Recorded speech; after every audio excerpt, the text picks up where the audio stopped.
Recently, there was a situation where, and this is still under investigation, but two immigrants from Afghanistan, if one of those Arab countries, they pew pewed, they pew pewed a national guard, a couple national guards in D.C. All right, and those national guards wound up losing their life.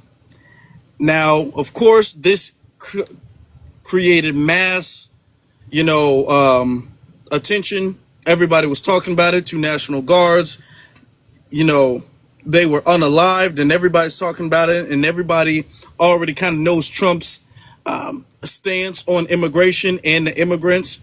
So Trump took the stance that nobody is really surprised that he took. I'm not surprised at all. I'm at all that he took the stance. But Trump wants to quote unquote permanently pause, which means ban. That's what that means. Permanently pause immigration from poor countries as the situation is being, I guess, investigated, was what they're saying, right? Now, what he's also planning on doing now, this is just the screenshot from the article, right? But what he's also planning on doing is reverse migration. What the term reverse migration, which is deportation. And in the article, there are some stating that in certain articles, Trump is planning on ending the legal status of immigrants. Now, let's talk about the legal status of immigrants. All immigrants here, you don't have to be a citizen to technically have legal status in the country. You can have a work visa, you can have a student visa, you can be a legal resident, which is different from being a citizen. So there's a lot of immigrants in this country that are not citizens. They do not have citizenship, but they do have quote unquote legal status in the country. And Trump is saying he's going to, depending on what country you immigrated from, he's going to reverse that. He's going to end that, and they're going to be deported. So we're going to see mass amounts of deportations going on, mass amounts of deportations. A lot of people have a lot of things to say about it. A lot of people are saying that Trump is targeting certain countries, and that's racist. A lot of people are saying that immigrants are needed in the country and immigrants need to be here and it's not fair. A lot of people are saying a lot of things. A lot of people are saying that it's about time, that this country has been flooded with immigrants, that this country has been bombarded with immigrants that's come over here and disrespected foundational Black Americans for the longest time, and that they need to go. So I want to have this conversation. I want to get what you guys have to say about it. Before that, I will say I'm not surprised by this. And as you guys know, none of these countries are going to be European countries. I hope y'all know that. Not going to be European countries. But this is a thing where this country, looking at it from the lens of a foundational Black American, this country has been bombarded with immigrants, and the immigrants have not come and benefited foundational Black Americans in the slightest bit. Any and every opportunity they get, they act as if we're their rivals. They act like we've been the ones who've oppressed them. Now, when they talk about America and America has disenfranchised their country, they don't ever say that in the context of the YT man. They say that in the context of America.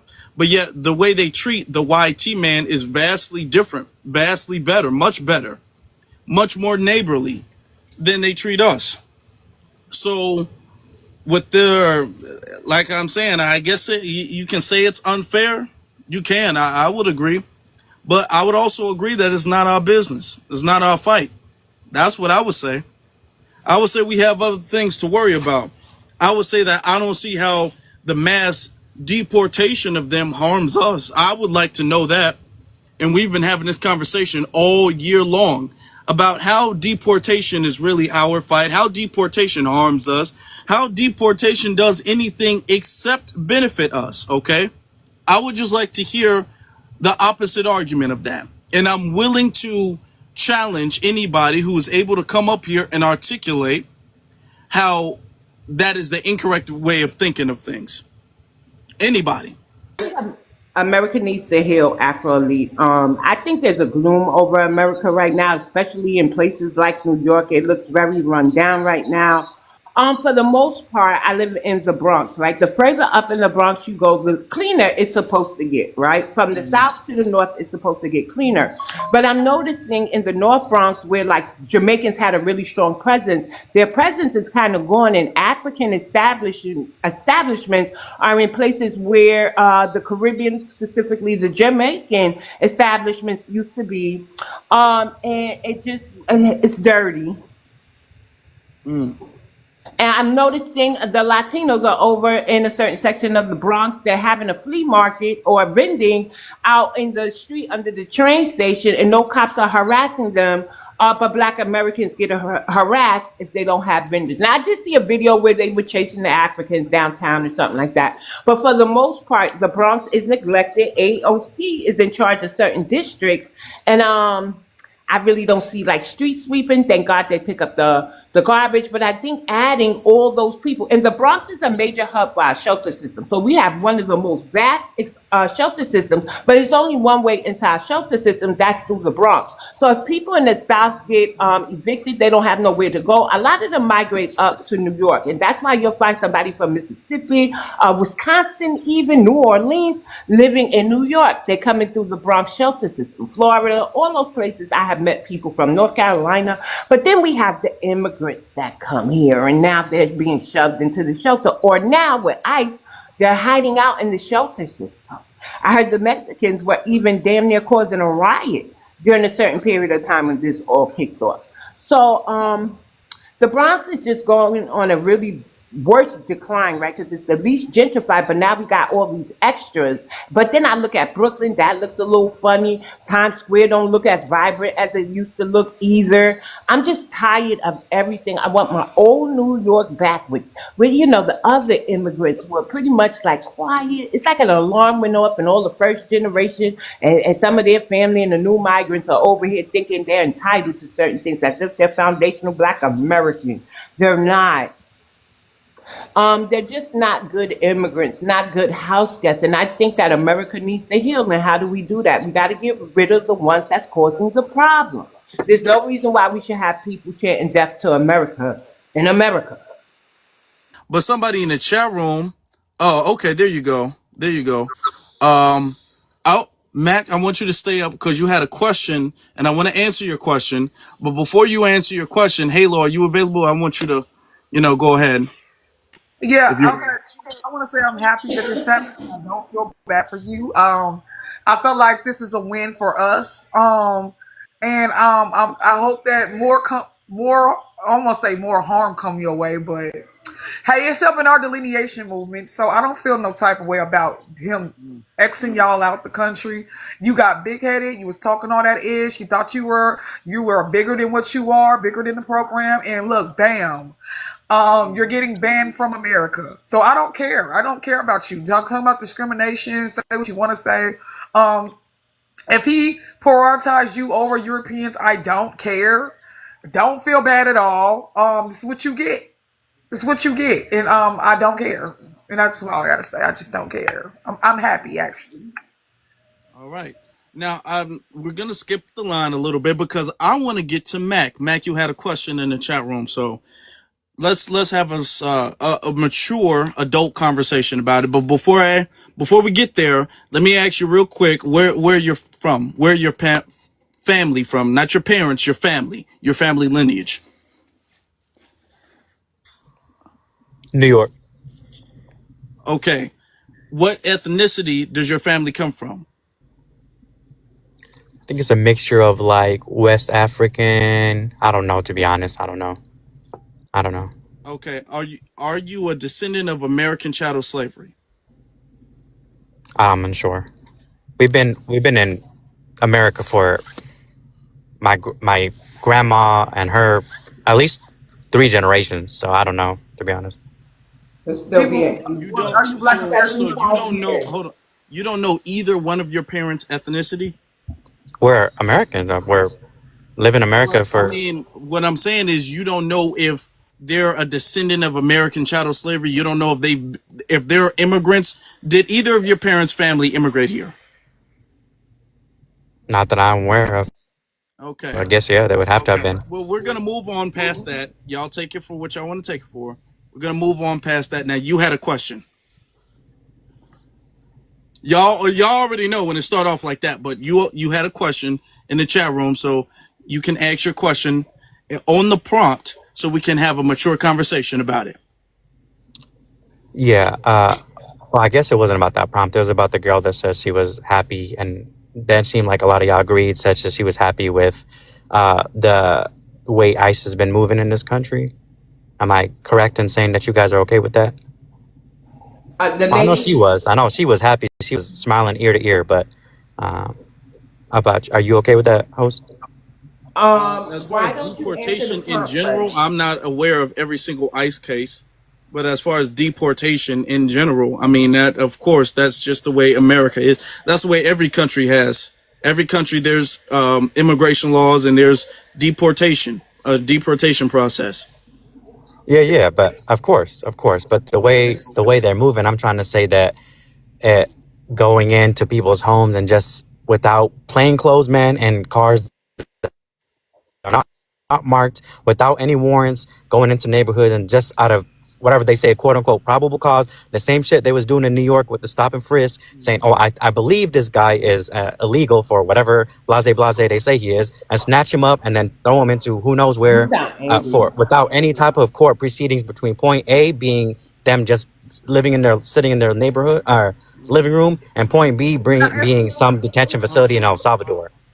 Okay. I'm Okay. very Now, happy. Very If happy. we give them consent, Hold if on, if we hold give them on. You consent to don't do that to no. Mexicans, We're gonna they give them answer the consent to do question. that to us. Hold on, Angry Bird. Hold on.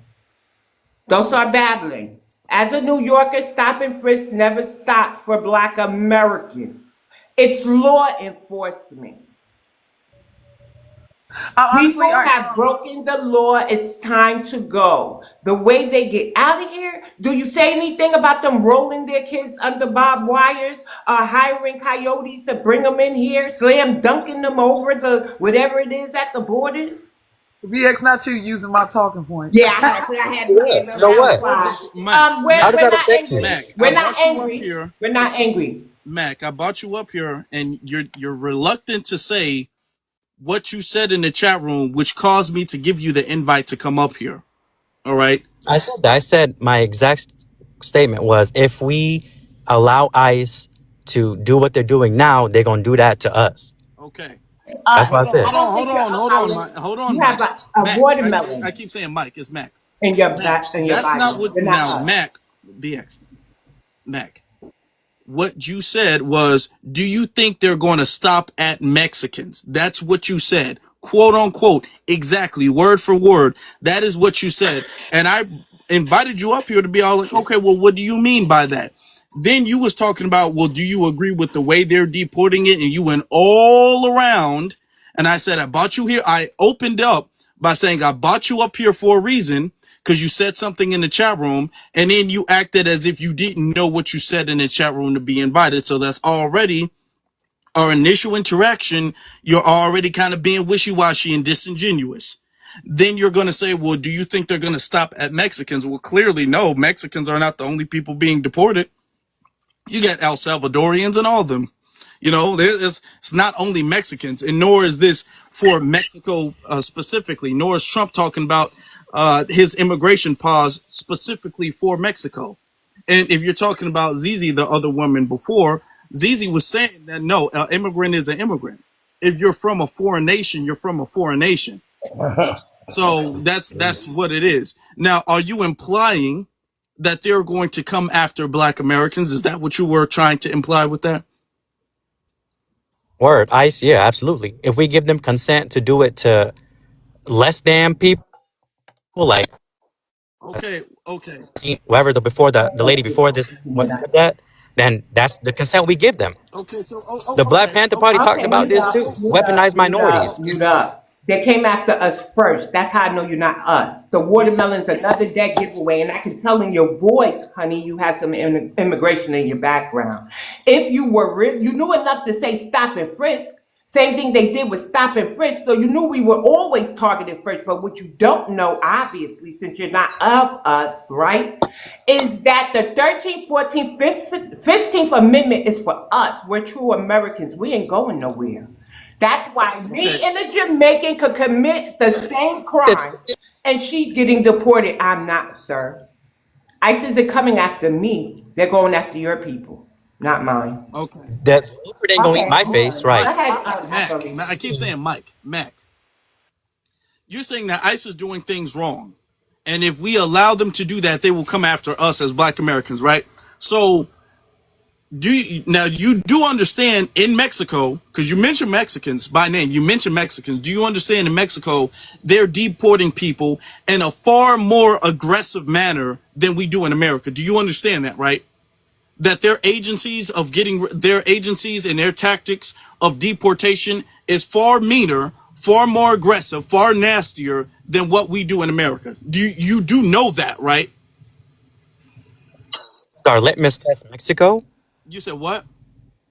Is Mexico our litmus test now? No, because you mentioned Mexico, and you're saying you mentioned Mexico, and then you're saying that what is going on in America is so like immoral. You're implying that what they're doing is immoral, and I'm saying what they're doing is something every single functional country does. They deport people.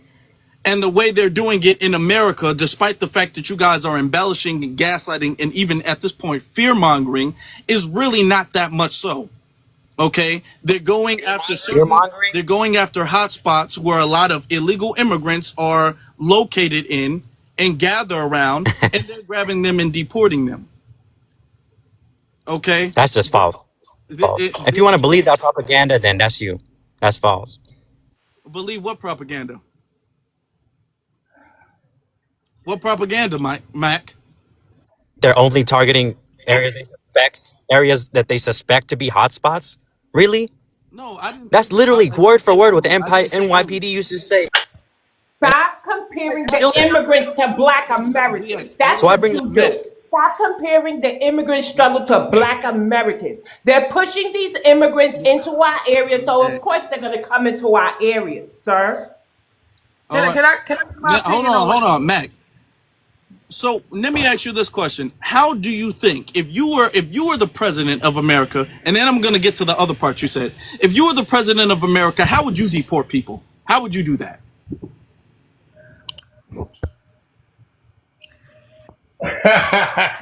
Mac, you can go ahead. How would you deport people? You ask them Now, nice. Mac, Mac, Yeah. Yeah, the same way. What I wouldn't do is hire. the same way as Uh, what? The same way as what? The same way? yeah, the same way we've been doing it for years before now. Oh, then what's the My problem? issue is with ICE. My issue is with ICE, and y'all have no problem with that. Okay, so you wouldn't use ICE? We've been using ICE before now. So what are you talking about? Right. At this level of aggression, this level of ununiformed, Well, unmarked. okay. We've never had immigration like this before. Why Yes, didn't we he have, say bro. Yes, we anything have. about Like this before. It was worse under Biden. Obama It was worse under deported Biden. 3 times the amount of people, way more aggressively. Hold He on. never used this level of ICE, bro, ever. And if you're saying that, then you're lying. Can I say something to him real quick? Okay. So you wouldn't use ICE. So you would just ask them to leave, right? And they would leave? I would not hire on plainclothes Gestapo that don't need court orders to enter somebody's private domicile and grab them without any form of probable cause. Okay. The Supreme just ruled that Okay, you're breaking up. Okay. color. Yeah. Hey, you going in and out. You going in and out. He's being deported right now. Okay. Another attack. Okay, before we get to that, they can use all of these methods and all of that stuff. And I want you guys to hear this. The reason why I'm having this conversation with Mac is because when they say it's wrong the way they're doing it, and I asked, okay, well, what is a more efficient way of doing it? He can't really articulate what is a more efficient way. If your country has been bombarded with several million illegal immigrants, And now it's your responsibility, because this is pretty much why he was voted president. Now it's your responsibility to get these people out as quickly as possible. You're saying, I want to get them out as quickly. Millions of people who are hiding in the country, I got to get them out as quickly as possible, but I can't use ICE. Even though presidents before me have used ICE, and that's not been a problem. But now it's a problem for me to use ICE, because now it's going to be publicized. Do you see that? Is it because he doesn't want deportation at all? That's kind of what it sounds like to me. It sounds like to me that Mac doesn't want deportation at all. And I want you guys to hear the illogical thinking of people who make it seem as if Never the said way that. Never said things are that. so immoral. You wouldn't use, okay. So you clearly don't. Okay. We'll pause it like that. Y'all heard that argument. Now I want to get to the second argument, the most important argument. You implied that we were next, and when you said we you meant Black Americans, right? We were next. I think the power that we allow the government to gain today against people we don't care about will be used against us tomorrow. The history has told us that. And a lot of So what times we power? have What been the power? us to them. What power are we allowing them to gain that they have not had? What are they going to start doing that they have not been doing? Yeah, allowing unmarked, ununiformed, unidentified agents of the state to come in without a warrant to have the entire basis of stopping you be your at this point it's just ethnicity, but it will be skin color eventually if we allow this the slippery slope to continue, to snatch them up and then take them to who knows where, a black site in the US or in another country without any due process between point A and point B. That is what we have now enabled ICE to do because it's against other people. Oh yeah, ha ha ha. Look at them. Oh, Pedro's gone. Ha ha ha. Tomorrow, it's not going to be ha ha ha when they snatching us. When they snatch us, okay. Do you understand that black sites, we were the first victims of black sites, and we are still the biggest victims of black sites? And everything that you just expressed has happened to us before and is happening to us now, and it's never stopped happening to us. You understand that, right? You do know the history of the Agree. words you're using, right? I agree. So Why didn't they comply? So what you're saying is that that's already happening. So therefore, it's not something that will happen if we don't defend immigrants, right? It's already happening. You just admitted to it. I'm not saying we got to defend immigrants. My No, entire issue, and I don't know why all we I'm keep trying to saying make this is, into a broad. I'm saying Let's is, just say you criminals. said, hold on, Mac. You said if we allow this to happen, then it will lead down this path where it's going to happen to us, where we're getting stopped for no reason. We don't have any warrants, or they don't have any warrants, and they're taking us to black sites. There's these unmarked police officers or law enforcement. And I said, that's already happening. It's been happening. You just conceded to that point. Now you're saying you did. You When was just the admitted last? that. When was the last African American citizen deported to another No, I didn't country say and to a deported. prison No, in another country? Mac. I did not say deported. I said everything, including the black sites. All right, all of that In stuff other has. countries? The only thing that has When? not happened and that can happen is us being deported. That's not happened. That's never happened. Where we've been just shipped off to some other foreign nation. That's not going to happen. We're not worried about that. But everything else you said has already been happening. If you know the history of the words you're using. So I'm saying, hold on. So I'm saying, if it's already happening, then there is no incentive for us to go defend immigrants or fight against ICE and how they're doing things if the method that they're using on them has already been used on us. You're trying to make the argument that we should defend or protest against ICE or defend against the immigrants who are being what you call wrongfully detained and deported out of preventative measures to make sure it doesn't happen to us. Are you following? That's your argument. And then I said, well, that argument is mute because it's already happening to us. And you just conceded to that. Do you not know that you lost or What no? time it happened? I'm curious. Can you educate me when the last time that happened to a black Last time what American? happened? that they were snatched up without probable cause from their home by unmarked, unidentified agents and then sent without any due process to wherever black site facility in the U.S. or outside of the U.S. It If that happened happened to in the me, last brother.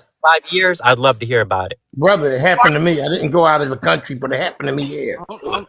Do you not think that that's happened ever? It happened to me. I'm sure it's happened to I'm sure it's happened to a 23 white man months in before, State but it Road in has Philadelphia. happened at CFCF. the Yes, same rate that is happening.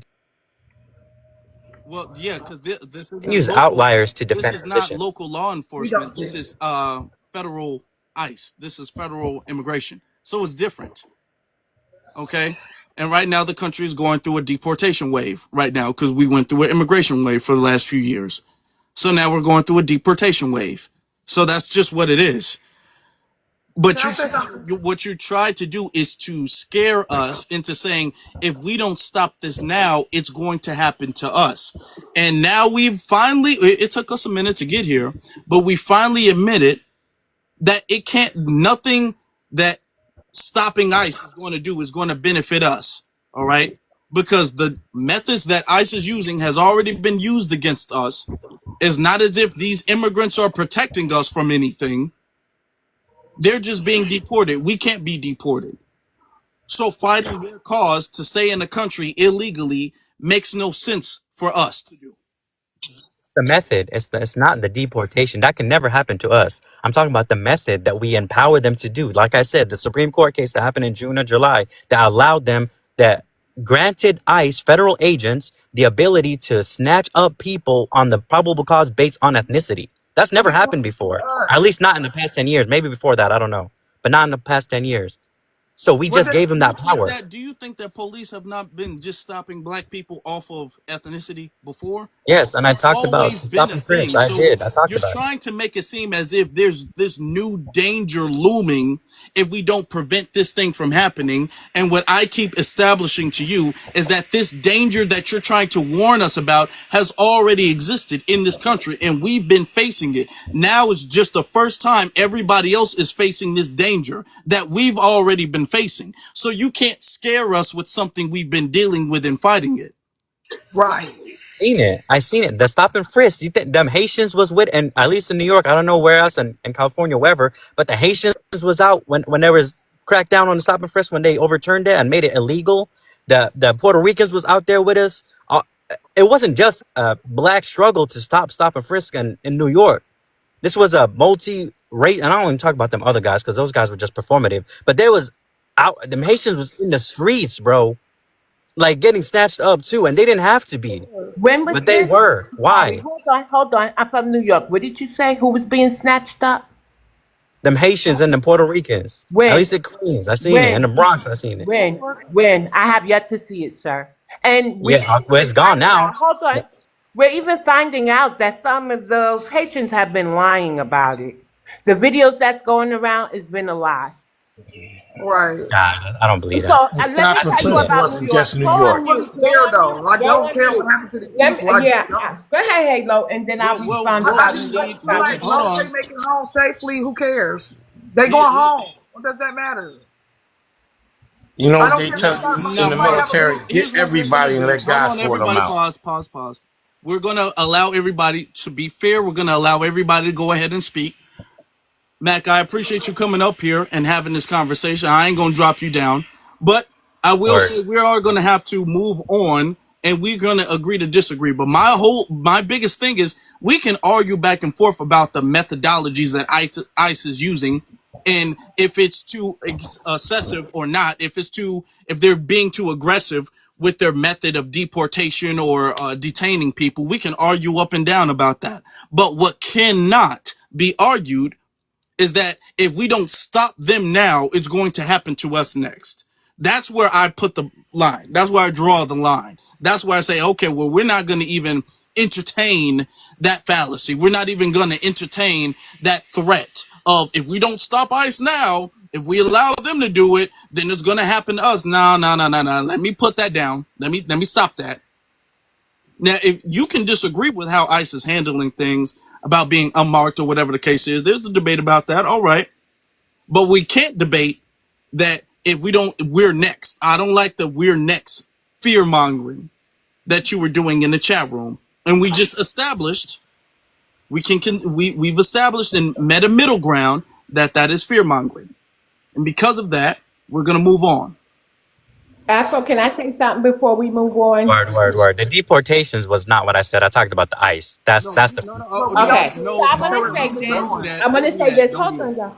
Don't do that. So Haitians have been getting deported along with Jamaicans since I can remember, since I was a teen. I'm 50 now. Guess what? Life goes on. The tactics that they used before is probably similar to today's time. Law enforcement has the right. Okay, so I believe in New York, they can drive around in plain clothes, but they have to have like a car. Everybody in New York understands what a DT car looks like, what an ICE vehicle looks like. These people came in this country illegally, and you want us to be nice? You want the cops to be humane? You know, I watched my son walk out of my house with a backpack when he was like 16. He's kind of tall. The cop was speeding down the block, but he sees my son. He slows down, so I got to get on point. What is he going to do to my child? This is the everyday life of a black mom. Stop and frisk never stops for us. Fear of the cops stopping our children never stopped for us. Conveniently, you faced with it, but when we were faced with it, it was, why didn't he comply? Oh, he had to be doing something wrong. Don't wear a hoodie. I don't really care what they're going through. I think ICE is being too nice, and I can't wait for them really to tear up New York because there's too many illegals running around thinking they should tell me how I should feel about my country or how I should identify this and that. Be good house guests, and you won't have to face this mess. Come legally, you won't have to face this mess. When ICE roll up on you, just comply, and you won't have to face this mess. He is not a black American. I can tell by his voice, the He things he said, sounded and like the he watermelon in his sounded like profile. he was Spanish. That's what he sounded like. He sounded like he was a Latino. Or Middle But Eastern, I didn't want to watermelon. keep the argument going that long Yeah. because he was going to deny it the whole way. But he didn't sound. First off, he wasn't sure where he was from. He wasn't sure where his parents were from. He sounded like he was Latino. But I'm like, okay, fine. I'll still go with the argument. The reason why I wanted to go with that is because of the whole, if it happens to the Mexicans, don't you think it's going to happen to us? I want to stomp that out. That needs to be stomped out. I do not tolerate that fear mongering. But you want to talk about the methods. ICE is not out there busting people's homes down without a warrant in plain clothes. There are some cases where you see some ICE agents wearing plain clothes and then they have a badge or they have a vest. Some of them are wearing plain clothes. Majority of them, if you look it up on the internet, majority of them are not. Most of them are not doing that. All right. Even the ones who are wearing plain clothes do have some identifier that they are a ICE agent. They're not out here in a suit and tie and then just grabbing people up, throwing people in bed. That's not what's going on. Nor are they going into people's house like that. All right. Technically, you do not, according to the Supreme Court, you technically don't need a warrant to ask for people's papers. ICE technically doesn't need that. They would need that to go in somebody's facility or on their property, which in many cases they do. Otherwise, there'd be lawsuits, and there are no lawsuits, so they do. It's very easy for ICE to get those warrants. Incredibly easy. So everything he's saying can be debunked, but I wanted to get to the fear mongering part about it. But you see, and he left. I didn't kick him out. He left He when I left. started talking about I'm from New York and XYZ in the 90s, XYZ. People Mhm. get deported from New York all the time. These people bring their schmugs into this community. They unalive people here in this community. They do all type of things, fraud, all type of things. These aren't good, upstanding citizens that have been getting deported since they were allowed to migrate here. Let's be for real. I know the good, bad, and the ugly of all demographics. That's why they can't play with me. They can't. And that's why he dropped. Stop and frisk never ended for us. It just was taken off the books. We seen, and may he rest in peace, Eric Garner be unalive from a chokehold that was banned. New NYPD is the biggest, we say they're the biggest gang there is. We always say we don't want to ever meet a Yonkers policeman and them state troopers. Like, so you really talking to a true black American from New York, sir. ICE is being nice and y'all are crying, but y'all wasn't crying for us. Let's cut it out. Let's be real. Yes, indeed. All right. That's very true. Ain't nothing happening to them that has not happened in worse to us. Absolutely nothing. And we're not going to pretend that it is. All right. Let's The continue. reason why we help them. Sorry, am I talking out of place? There's an No, order. because they There's an never been order. an asset to us. Ain't none of them ever came and One looked minute. out We for do Black need. Hold on, Americans. hold on. We do need ethnic groups, and there is an order. I know we got a little. I got a little heated, y'all. I just hate the fear mongering. Stop and frisks never stop for Black Americans. So who was next? I believe either Mister or NFT. Afro. Yeah, go to NFT because he was already talking, and we'll get to Mister. Yeah, ethnic group first. NFT. All right, I was cutting these onions. Oh, give me a hot second. Let me wash this up real quick. Oh God, So, you ain't even prepared. Go ahead. yeah, so I'm from Chicago, right? And how you saying he's from New York? Yeah. You I'm like Black all this shit. American? Are you Black When American? What's the context? yes, yeah. So I'm Solani. Oh, you're Salon. Yeah, Okay, I go got you. ahead. Go ahead. Yeah, I'm Solani descendants. I don't know about slavery, right? I got my people. We from Alabama. So when I was on my tree, the white family who we got our name by, they came from Georgia. They actually received right the Homestead Act. But anyway, they ain't had no slaves on the schedule. So basically my people were never enslaved and we never my ancestors they never received like the Freedmen Bureaus, our name not on there.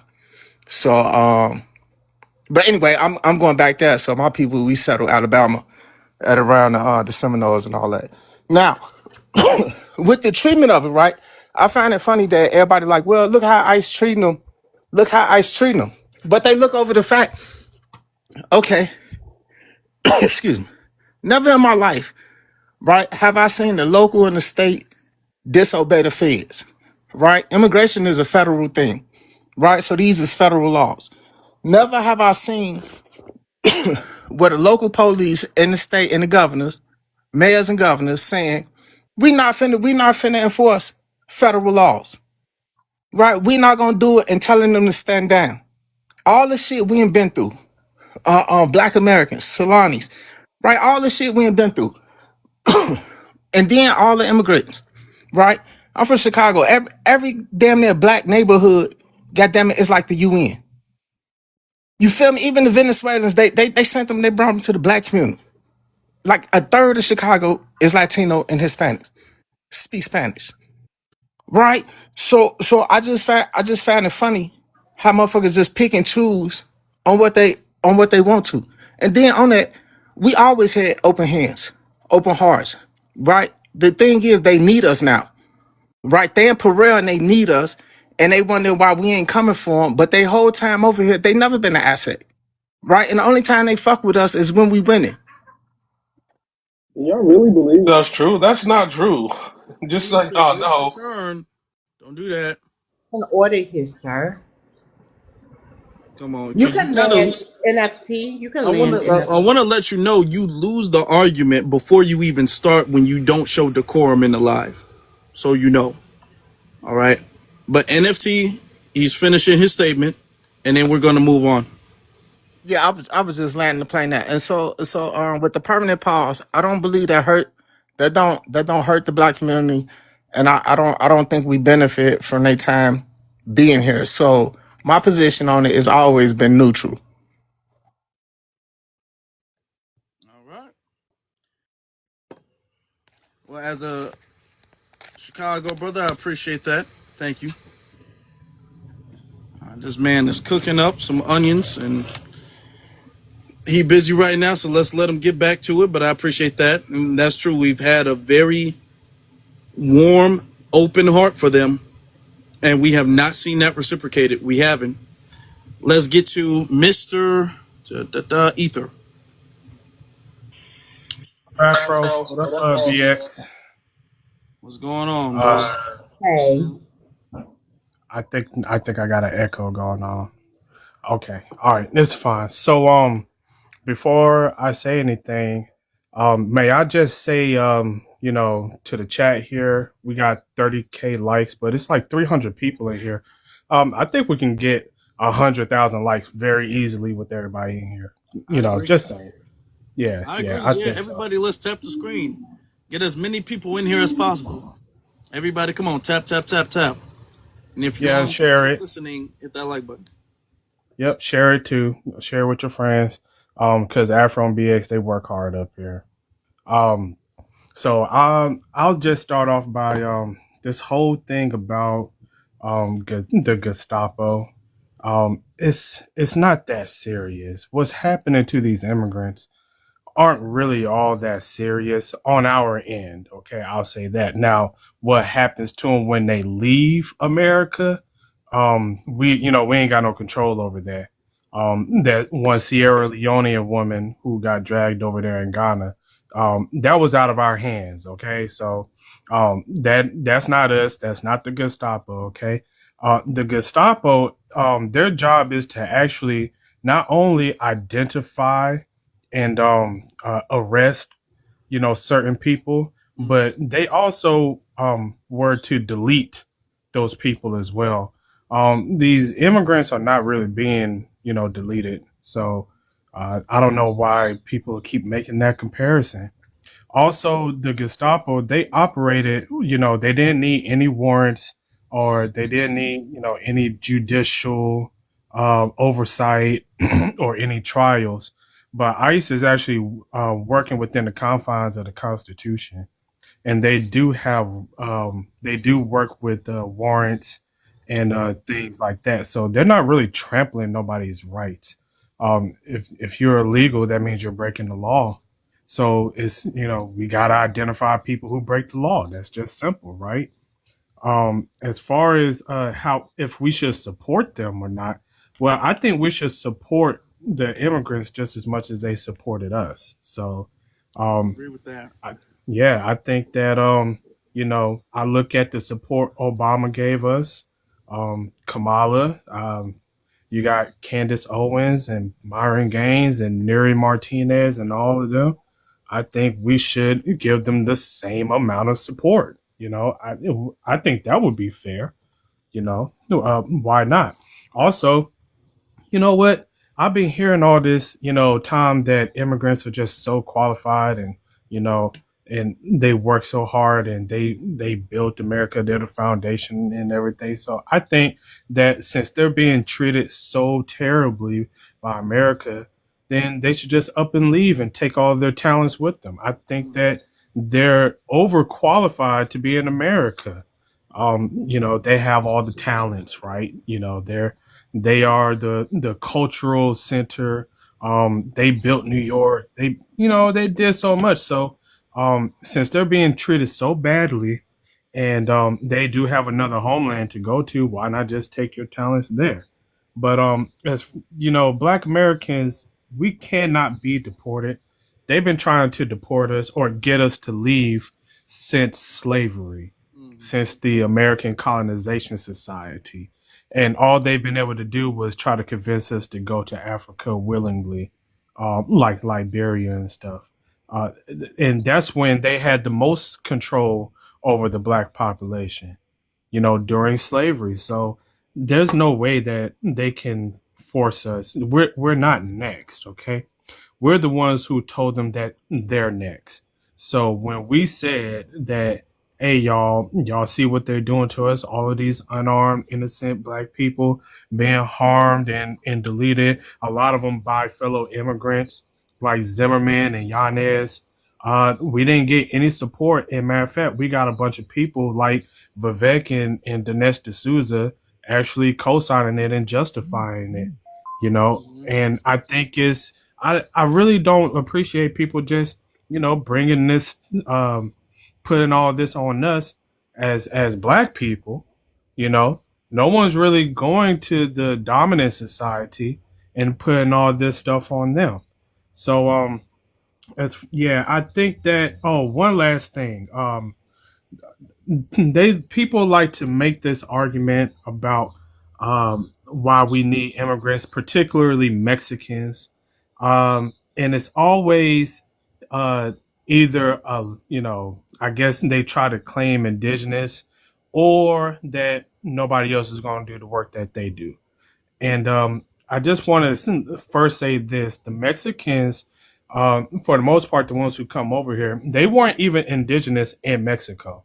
So I don't even see how you can then cross the border and then all of a sudden become indigenous.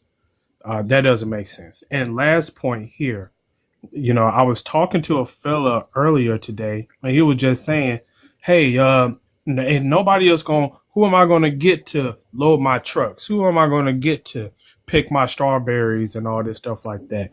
And that talking point is always rooted in anti-black racism. You're basically calling black people lazy, okay? And it just goes to show that they can't really justify their existence in the United States without some sort of negative affirmation towards black people. They always got to bring up what black people are doing, but they can't do a positive affirmation of this is how Mexicans are valuable to the United States. They bring this, they bring that, bring this and that. They don't do that. They always have to compare themselves to the black Americans here. But I'm going to land right there. I appreciate you. All right, thank you. All right. Now, there's somebody in the chat room. If you want to come up and say something, come up and say something. Just like we had a conversation with Mac. I keep calling him Mike. Mac, we'll have a conversation with you. I'll have a conversation with you if you want to say something. Appreciate the hats and appreciate the likes. We really did boost our likes, and I appreciate y'all so very much for that. I want to also add the Pan-African move. Are y'all still with that Pan-African movement stuff? I mean, did we not end that already? You know who that is? Yeah, Tyrese I just know threw who it up is. there. I know who it is. And she trolling in the chat room. Let her talk Yeah. to herself because we're not even talking about Pan-Africanism right now. She just wants some attention. You're She's not right. going to get any. But let me also add this as well too. Not only have they fear mongered and said things like, well, where are we going to get our food from? Where are we going to get this? America is going to fall if we have all this deportation. America's still not falling. With all the deportation, millions of them have been deported. America's still not falling. Like, what's going on? What are they doing? I want to move on because there's some stuff that's said, but I want to move on. Let's get to Chief T, and then we'll get to Wilbur. Um, I agree with You'll go next. Don't worry. You'll go soon. I agree with the limiting of immigration and putting a pause on it because it definitely you can't like it. For instance, if you own a apartment complex and all your apartments are occupied, and you don't have space for anybody else in your apartments, you got to shut it down. Right now, we occupied or whatever. You got way too many people here that shouldn't be here. Don't even respect the country and just trying to eat off of us and hang out. And here in Baltimore, where I'm from, we just had an issue with over 30 Nigerians performing PPP fraud from a nursing home, predominantly of FBA retired FBA people, and they stole over $15 million in PPP money under the names of FBA people. So it's 33 countries that they citing in Africa that's on the list of pausing their, immigration. And the vast majority of them are, dark people or whatever, melanated people. But they're the main ones that's coming over here and doing a lot of scamming and corruption and then running back home and not even helping out their own people. They still live in places that lack infrastructure. Also, on February the 3rd, 2026, over 350,000 Haitians are being deported from the Florida area and such. Mm-hmm. That's a lot of people down there who fill up the prisons. They always try to say FBA filling up prisons, but if you've been to Florida, you know the Haitians down there, the disenfranchised Haitians that talk about how their country was the first free black country in this part of the world, and they're the ones down here doing completely opposite of what Toussaint Louverture, Bookman Dada, and those people did to try to free them. So a lot of these people that's here, they don't even deserve to be here. So let's let them go back home. and see how it really is the struggle, and let some people here maybe benefit from what they deserve or whatever, FBA, etc. And that's really all I got. Yeah, and that's an important part of what we're doing as far as delineation. I'm glad that you brought that point up because we've been dealing with the negative stigma of crime as foundational Black Americans. This is something that we have to deal with, the negative stigma of crime, and anybody who can remotely look like us or pass for us, when they do a crime, it gets lumped into our ethnicity. All right. That's when Fox News reports on a crime. If they see somebody who's dark skinned, they're just going to say a Black person did it. And the stigma falls on foundational Black Americans. And this has been going on for generations. And was to make matters even worse, the immigrants, these same immigrants who are doing it, they regurgitate the same talking points and they use their crime and they to denigrate our ethnicity. Okay, so they'll come over here and they'll say, stay away from the Akata, stay away from the Yankees, stay away from the Jareer, stay away from them because of all of the crimes that they commit. Even though the crimes that they're speaking of is committed by people from their own ethnicity. You understand what I'm saying? So they're involved into, and now we're discovering there's a whole bunch of fake LLCs and fake IDs and fake certificates and fake this and fake this, fake all of this stuff. They're a part of whole criminal organizations. All right. But the word thug means us. The word criminal means us. GANG, that's us. All of this stuff, we get the negative stigma. So the fact that we've delineated and the fact that we've put barriers up and saying, okay, you guys are going to have to do what you guys are doing and we're going to have to do what you're going to have to stand on your lineage 100% as we stand on ours 100%. Y'all can't just stand on your lineage when it's something productive and good. And then when it's something negative, y'all say, well, you know what? When the police pull us over, I mean, they really can't tell. You know, when you driving away, when you running away from the police, then they can't tell. But when you graduate college, well, no, I'm the first Igbo from my tribe who's graduated college. And we've been operating under that narrative, under the guise of, as the woman was talking about, Pan-Africanism, under the guise of Pan-Africanism for the longest time. And now that we've stopped that, a lot of things are starting to become clear. The numbers in the crime categories have now becoming disaggregated. And because of that, we're able to see who exactly is doing what community is actually doing the welfare scams and the ID scams and the nursing scams and all of this stuff. So this is very productive for us. We've had a very productive year, y'all. We really have. So shout out to you all for that. Give yourselves a round of applause for the productivity we've had this year. I want to continue though, because we got some more people coming up. So let me get to Wilbur. Wilbur. Is that how you pronounce it, right? Yeah, yeah. Yeah. Look, a lot of people said what I want to say, but like he said, they're coming after us.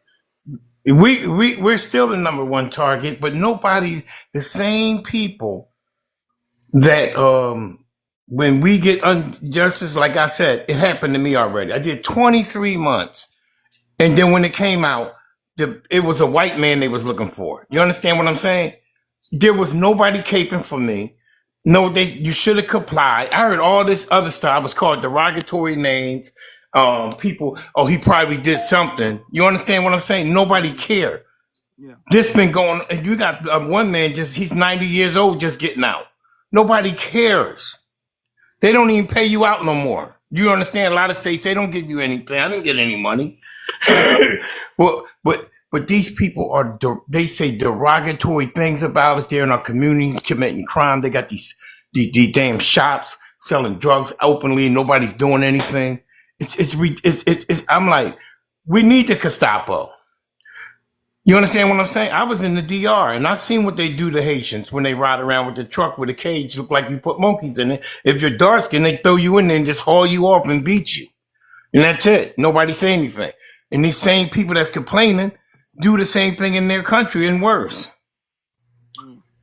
Yeah, what should we care? These are the people that call us the Akata or the Niger or whatever derogatory name. These are the people who won't hire you. I went into a Popeyes one day, and it was all Africans, and they were nasty to black people, very nasty. And I said Hispanics are like everybody's like that. You understand? They're nasty to us. And then why? What gives us the end of the day? Why should we care? Brother, if I'm at your door every day throwing trash in there, calling you names, doing things, and I'm a horrible neighbor, why should you care when they come for me? You're not being a good brother or sister when you're doing that. Why should we care? And then 40% of ICE is Hispanic. That's These people, They'll never tell us, Wilbur.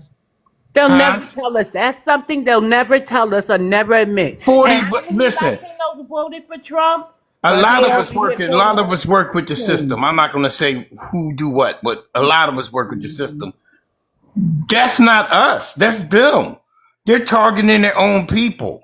They're snitching on each other. I'm telling you something from the inside. They're calling on their own people. These people are so wicked. That's what they do. We joke and say, I'm going to call this and that and do this. We don't do that. That's against our code. It's off code. But these people, they're calling on their own people. hmm let me harp on that All real we quick. should Let me let do me let is, me is say, this is a country of laws. let me harp on that real quick, because as Mac was here, if you guys were here earlier, I was debating this guy named Mac. Mac was here talking about they're indiscriminately going to certain neighborhoods and they're grabbing people and they're just throwing them in the back of the van and then taking them off to some black site, not a deportation center, to a black site where they're never seen again. Let him tell it, right?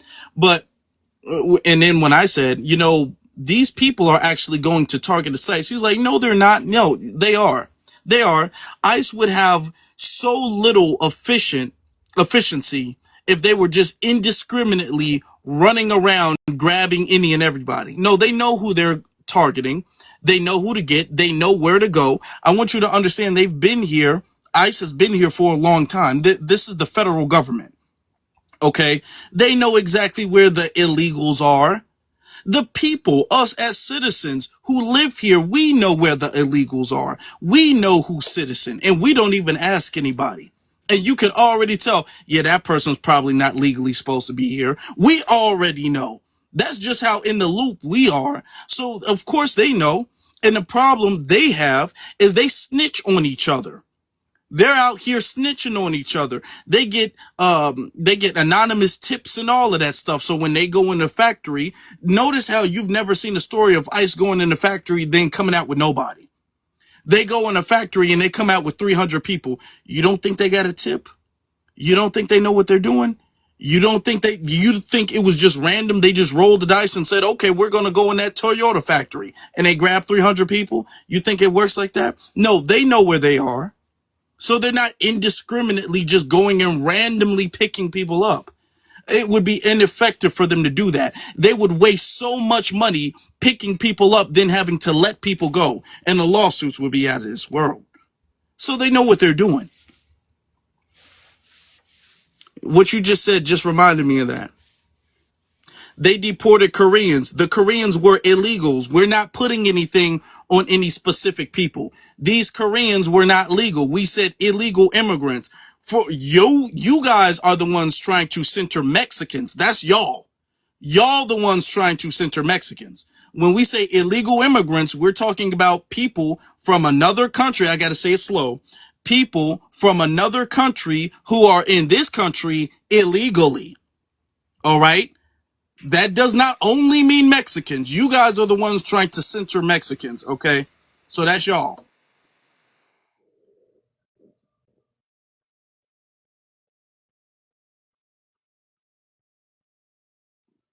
Where did he go? What happened? Okay. It's all right. Just hold on, y'all. I had a call. My fault. My fault. Okay, but yeah, let's move on though. Let's move on. Let's get to delineationist. Thank you for allowing me to speak. Salute to you, BX, as always. Hope you guys are having a great afternoon. I actually like the title of this. Trump's want to permanently pause immigration for poor countries, and I'll agree with you. And I'll use an example. Right? Um, are you guys familiar with the artist from the Fugees, Forrest Michelle? I've heard. Yeah. So recently, he has been sentenced to 14 years in prison due to the crime that he was convicted of. He was found guilty of conspiring, acting as an unregistered foreign agent, and other crimes related to political conspiracy involving a Malaysian financier. The reason why he's discriminating overtly against poor um, immigrants that are trying to migrate to the United States is because they become a legal criminal liability against the public, right? These individuals will sometimes side with our enemies, our open enemies like China, Russia, from a global standpoint, which will compromise our which will compromise our security as a nation, right? They become a nation liability. And this is the reason why I'm bringing up the Fuji situation. This man came from a poor, destitute background of Haiti, of Haitian descent. This man was conspiring with the Chinese government, which is the CCP, which is an open enemy to the United States government. And these things are becoming more frequent with these poor immigrants who come over here and think that engage in espionage, that engage in crimes that are that can destabilize our community, that could alter and change our way of life. No different from what happened in 9/11. No different from things that are of that nature and that magnitude. So I'm totally for what Trump is doing for this. And I didn't even vote for the guy. I didn't even vote for the guy, but he get a salute for this. Because these poor immigrants are a liability, and also they put strain on the infrastructure of America, from the English as a second language program, where it's been overly heavily funded over our children learning how to read and reading comprehension.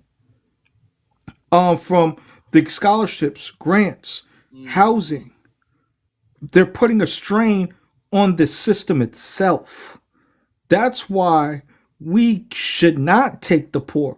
In the same way, they have that same energy with us. We can't go to these African nations with just 10K in our pockets. They want to know what's in our bank account, if we have enough money to sustain to be over there, and what are we going to give back to their nation so that they can move on once we get there. So it's the same. It's the same energy. That's how I see it. From it's fair trade. That's how I got to look at this situation. And I agree that poor, specifically poor immigrants from poor background, engage in some of the most craziest. They're more vulnerable towards certain type of criminality, from beep beep, if you get what I mean, trafficking, from coyotes. These are things that are very, very dangerous to not just to the people that illegally come over here, but to the public at large. Because if you look at these ICE arrests, each one of them has some very dangerous backgrounds, and we wonder why there's over 300,000 men, women, and children that have been abducted that are black in the United States of America. So thank you for allowing me to speak on this sensitive topic. I really like that he's discriminating against them. I don't think he's discriminating hard enough. I think he need to add more on the list. That's where I'm kind of at. Salute to y'all, and you guys have a great afternoon. You too, delineationist. Thank you. I want to add this, as far as the discrimination that's being faced, right, by the, because let's be honest, there will be some. But let me ask you this. I want you to think about this. The immigrants that come over and call us lazy, say that they work harder than us, say that they even built America, those are the immigrants coming from the poor countries. Those are not immigrants coming from the richer countries. Let's tell the truth about that. The immigrants that we face the most disrespect from are the ones coming from the poorest, most third world, most tore up, most violent, most countries, and I could go on and on. It's really not the first world country immigrants that bring the most problems to us. It's the third world ones, the ones where they be walking around with body parts and stuff like that. And then they want to come over here and talk about our culture, talk about how we don't have a culture, or we're violent, or we're this or we're that. We're fighting to preserve our culture's dignity from people who come from a third world country. Just put that in perspective. Let's get to my brother Foundational. Peace, family. Hope all is well. Thank you for having me. And brother Afro, that was a good way to put it, right? We have a lot of people that's their way to cope, right? That's their way to look in the mirror and be able to sleep at night. Is to make up lies and make up an echo chamber of uh, amplifying voices of saying things like we built this country and these things they couldn't do in their own country, but for some reason they come over here and think they built the country. I don't understand how they even think and can fathom how they get to build this country where they came after 1965, right? Even the YT immigrants, 95% of them came late 1800s, early 1900s. And when they came over here, you can look it up on YouTube, Immigration to Americas. They was in awe at the buildings and the things that we built here already. You could see them coming off at Island in awe, looking at the buildings and the things we built. 95 to 96% of all white teeth. So when people say immigrants built this country, that's actually funny because you don't see immigrant bones under the World Trade Center.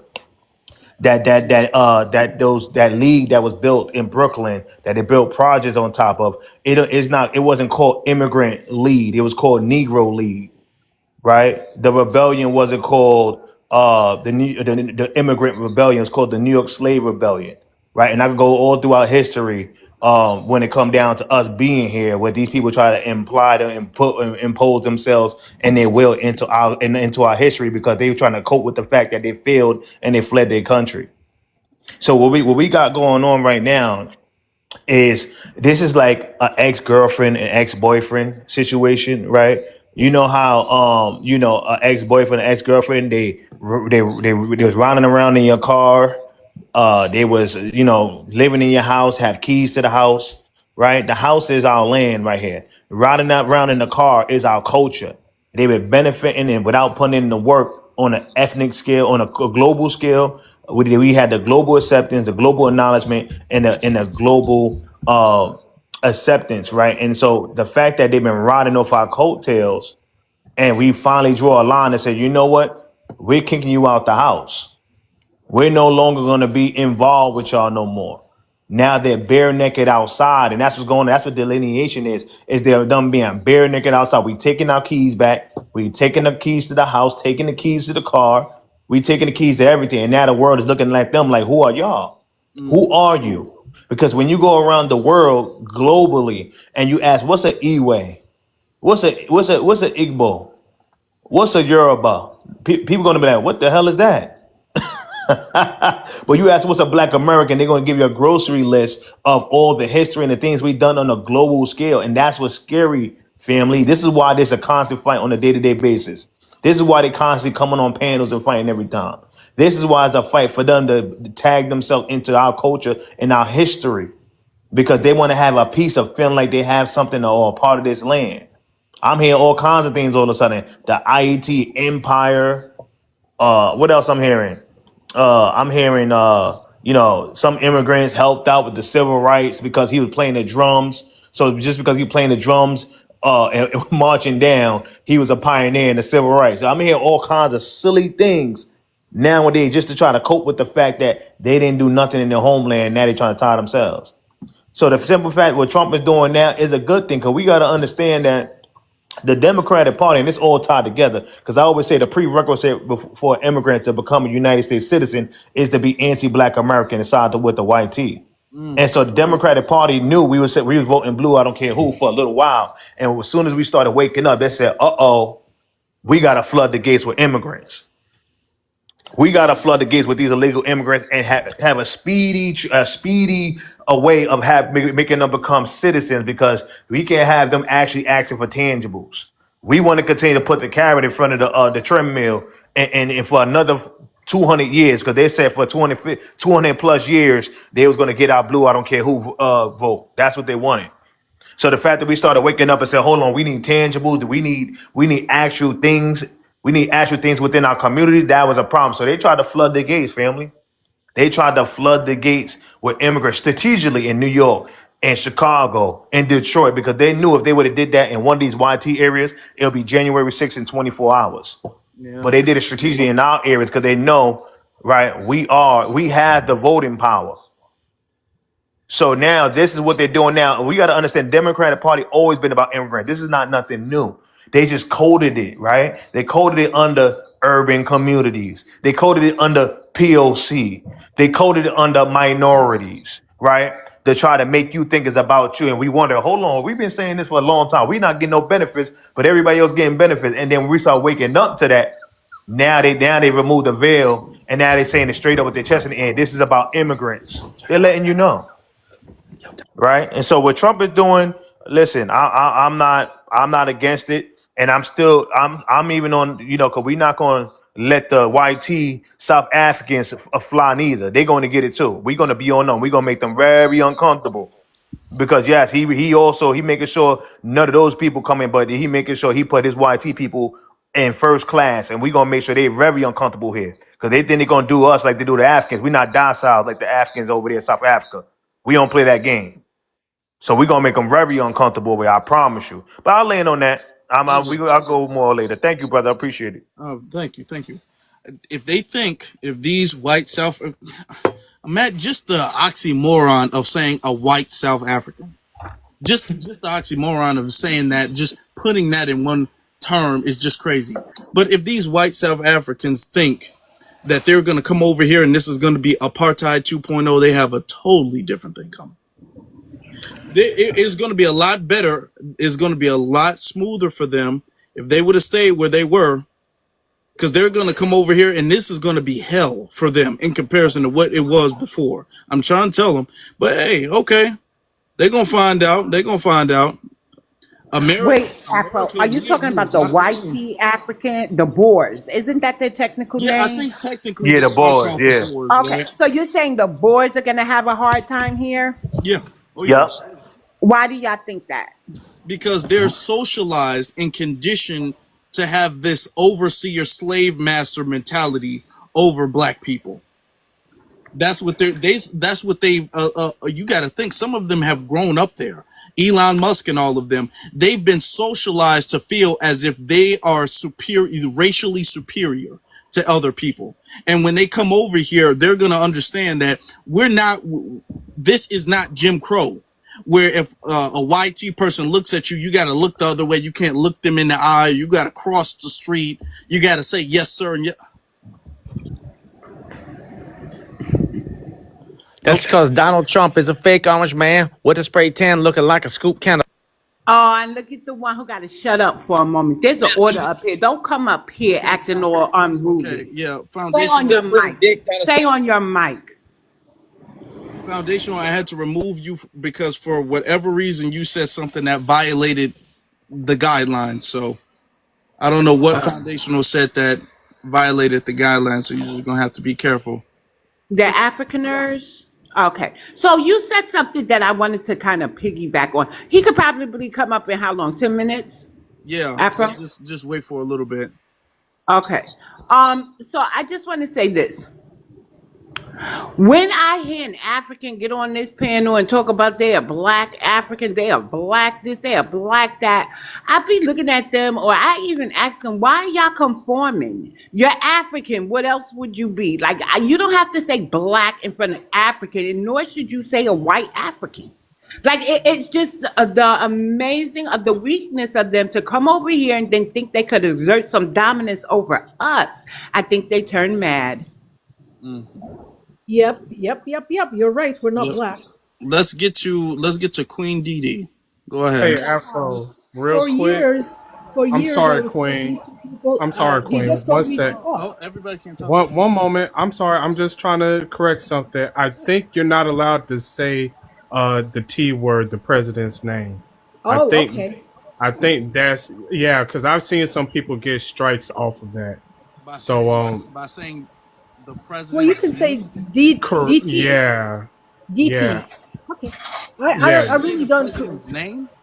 yeah. I've been in a You've been live saying the before president's where name the that's whole. happened. Okay, Let, well, let, I'll look into that. Maybe let me it'll know make when I sense. can say Yes, something, sir. man, because I'm tired of these scratches, man. No problem. Well, I always says that I'm East African, and I never say I'm black. And people used to attack me, like violently, almost attack me. You think you're better than us? You think you're not black? And I said no, because everybody where I came from wears the same color like myself. So I never had to think of that as the first thing that when I wake You up, got to I mute your think of mic. myself. Yeah, I'm not white either. Like I'm East African. That's who I am, and indigenous to that region. So nowadays, people are saying they're black because they think if they didn't say that, they will be attacked. So also, you have to have that in your mind. A lot of Western Africans, like Ghanaians and Nigerian and all that west coast of Africa, even in their country, they say I'm black, and I do not understand why they say stuff like that. You already know who you are. Why are you saying you're black? That's not how you're supposed to identify. But then I can't. I'm not them, so I don't know. Secondly, if you're here illegally, whether you are taken or snatched from the street or not, it's better if you go back on your own. But Trump already have Elon Musk, who is South African, and he basically was a student when he was actually having a company, and you can always prove that, but nobody's going to do anything. His wife Melania came to this country as an Einstein visa when she was just doing, you can see the pictures for yourself. So nobody's talking about that. The fact that DJT is German and Scottish, so he's not foundational into this country, but nobody cares. He basically steals from charities and indicted in New York State that he stole from charities and brought back. He returned the money, and he is banned. Him, his family, any kind of company that he is, to open any kind of organization, charity organization. So who are we talking about when he says third world? Why did he come from Germany? Why did his grandfather or father come from Germany? Germany is a beautiful country. I've been to Europe all my life. I go everywhere in Europe, and it's beautiful. And they basically are socialist. The people get paid to go to colleges. They don't come out with debts. Why is he here? Okay, land there, Okay, land well, there, land there. You're so nice and chipper. You really are chipper, but don't deflect from the fact that the Africans have been sabotaging Black Americans. The reason why you don't know what we talk about, that's number one. Today we are addressing the disrespect of all third world nations, but most specifically the Africans. For me, why? Because the ones melanated like us have been the ones to undermine us. Let's not forget some of them sold our ancestors. What are we doing here? Trump will be Trump. Whitey people will be whitey people, but they're not in our neighborhood and turning around and disparaging us. They're not siphoning our, well, they kind of probably are, but the Africans are the worst, right? I agree. Because we championed for them. So why are you asking us about Trump? No, no, no, And no. why is But what he I'm here? saying, Or some why we're not Africans like talking about myself, him? I don't claim black. I do not claim black, and Ma'am, everybody in my fine. That's ethnicity fine. That's do not fine. That's claim fine. black. You It's don't you. claim You're black. the one who have that However, identity. Keep it. And I have. we will. And let me tell you, this is bigger than you, right? This is bigger than you. We're talking about the continent. We're talking about the Caribbean, right? We're talking about the Latinos who come into our community, set up their businesses. We support without fail, and they're very anti-Black American. We understand Trump is going to be Trump, but he's the president. And a lot of Latinos voted for him. Some Africans said they voted for him too. All this complaining about white tea people, but you're sure running to white tea countries. We were forced here. I was going to ask for. I didn't drop her. Yeah, nobody I dropped it. She know. dropped. I know.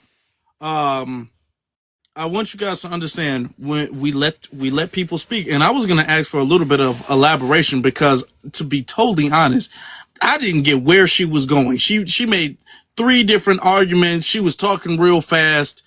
Maybe I wasn't paying that much attention, and I needed to pay very close attention to understand what she was really getting at. about why they don't call themselves black, but they are black. And I'm talking about, she was just rambling, okay, and didn't really make a point. And then we didn't move her, we didn't kick her off. But the second she got any bit of pushback, she folded, she quit, she gave up. Yep. This just shows you we meet people in a genuine manner. We're genuinely having these conversations with people. And the second we push back against something that they say, the immigrants, the second we push back against them, they fold, they quit. It's not us. We're not bullying them. This isn't an echo chamber or anything. We're here for mature debate and mature conversation, and they're not. And I think that what you saw right there just proves that. You know what it is, brother Afro. If you don't mind for 2 seconds. All right. What it is I guess what she was trying to imply was that why y'all not going after the YT, that kind of rhetoric. You know how they always throw that rhetoric out instead of being upfront and just saying that. She tried to go around the whole world and give it all these different explanations, right? But I tell them all the time, when you act like the buffer or the weapon or the sword and shield for the systems in place or the YT, anybody that took combat or any kind of self-defense understand you got to remove the weapon first before you get the body. That's how that works. So if you guys are acting as a weapon, sword, and shield for the systems in place, you in the way. We got to get y'all out the way. You guys are the buffer class. If you look at the Haitian Revolution, who were the first people that they went against and they took out before they went to the YT? We gotta let's be, if we're gonna have this conversation, let's be clear on this conversation. If we want to look at the Haitian Revolution, who did they go after first? They went after their own melanated people. They got them out the way first because they understood. And we have any kind of anyone with an inkling of a different mindset or of a traitor mentality that could be detrimental to our revolution. So they unalive them, but we are at a very civil, peaceful, and loving times right now. And plus, we don't operate in that manner like they do in the continent of Africa. So we peacefully and civilly do our delineation and we do our own group economics. And that's all we're doing. And that's just the biggest threat in the world. So that's why, if that she's wondering why we're not going after, it's because you guys are literally the sword and shield for the systems in place. And you got to get out the way. If you don't like getting hit, if you don't want to get hit by a punch, you don't step in front of a punch and then cry about getting hit. That's really what it comes down to in our land. You know, let me harp on what you said real quickly. Then we're going to get to Tank and Omega. All communities have what you would call sellouts. People call them, I don't even know if you can say certain terms on TikTok, but we're just going to call them sellouts, okay? Traitors, right? They all have them. The thing is with our community, which makes us more efficient with dealing with problems, is that our turncoats and our sellouts, we ostracize them. We call them out. We have certain terms and names for them that distinguishes their behavior versus the rest of the group's behavior. And then they get ostracized. They don't get invited to cookouts and all of that stuff. And I'm saying that for real. And we've done this since slavery. We've always realized in order for the group to succeed, we need to separate ourselves from the people who are going to snitch. We need to separate ourselves from the people who are going to tell massa, the massa lovers. Okay. Like for instance, if you guys seen the movie Django, Steven, who was played by Samuel L. Jackson, his character. Okay. And how he sold out and he was the overseer. In order for you to get to the slave master, you got to get through him. All right. That's what you got to go through with these other communities in Africa, in the Caribbean. We got to tell the truth. That doesn't happen. That's not a common practice. And how you know it's not a common practice, and it's not just me, they don't have names for their sellouts. They don't have names for people in their community that betrayed the community. They don't. We have a bunch of names. We have a slew of different names. They don't have that. It's a country with 54, it's a continent with 54 countries, thousands of different languages, but they don't have names for sellouts because it's so normalized in their culture. Do you understand? For us, we've made it abundantly clear that that's not normal. In Africa, yeah. I've had several tweets that's gone viral by me saying, what are African terms for sellouts? They can't come up with really anything. And I'm talking about specific sellouts, specifically for selling out to the YT man. They don't really have any. They don't ostracize their traders. They allow them to intermingle in the community and they treat them normally.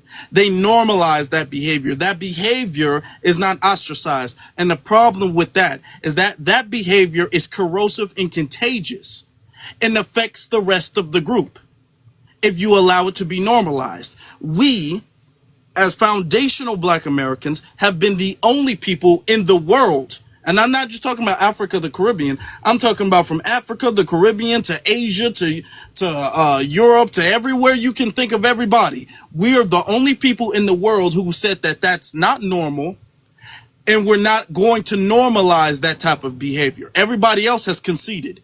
Everybody else has done that. They've fallen. They've given the fight up. We have been the only people in the world who has not given the fight up. That's the truth. That's the truth.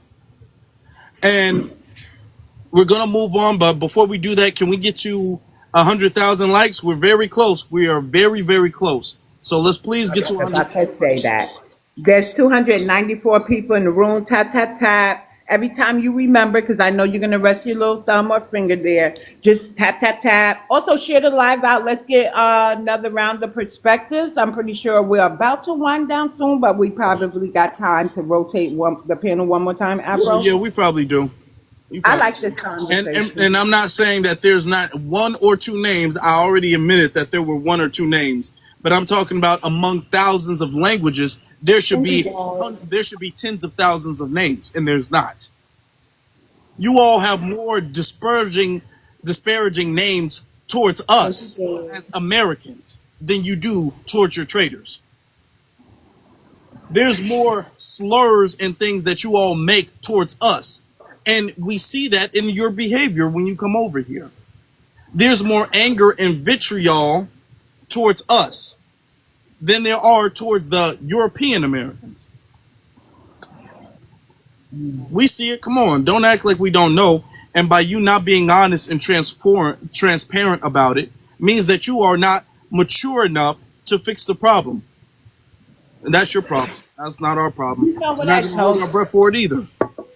You know what I've been telling them, Afro? They refuse to, well, they hold Black Americans to a standard they would never hold themselves or their own to, especially with this, right? When they talk about America destabilizing them, they don't migrate here and then January 6th, Capitol Hill, right? What they do is they migrate here, they may get in our government, and they'll get in our military. Conveniently, they only want to focus on Langley. But what happens if Trump goes into Nigeria and there's an African there? Is he going to go against his continent, man? One African even told us, yes, he will.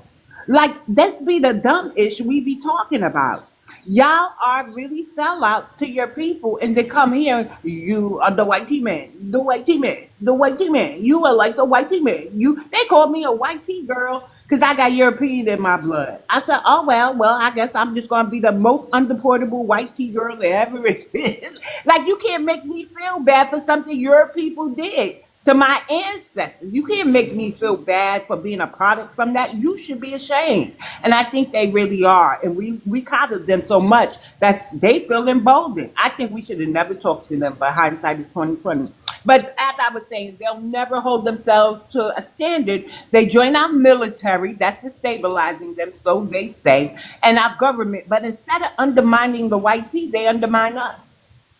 That's horrible. That's true. That's true. Let's get to Tank and then Omega.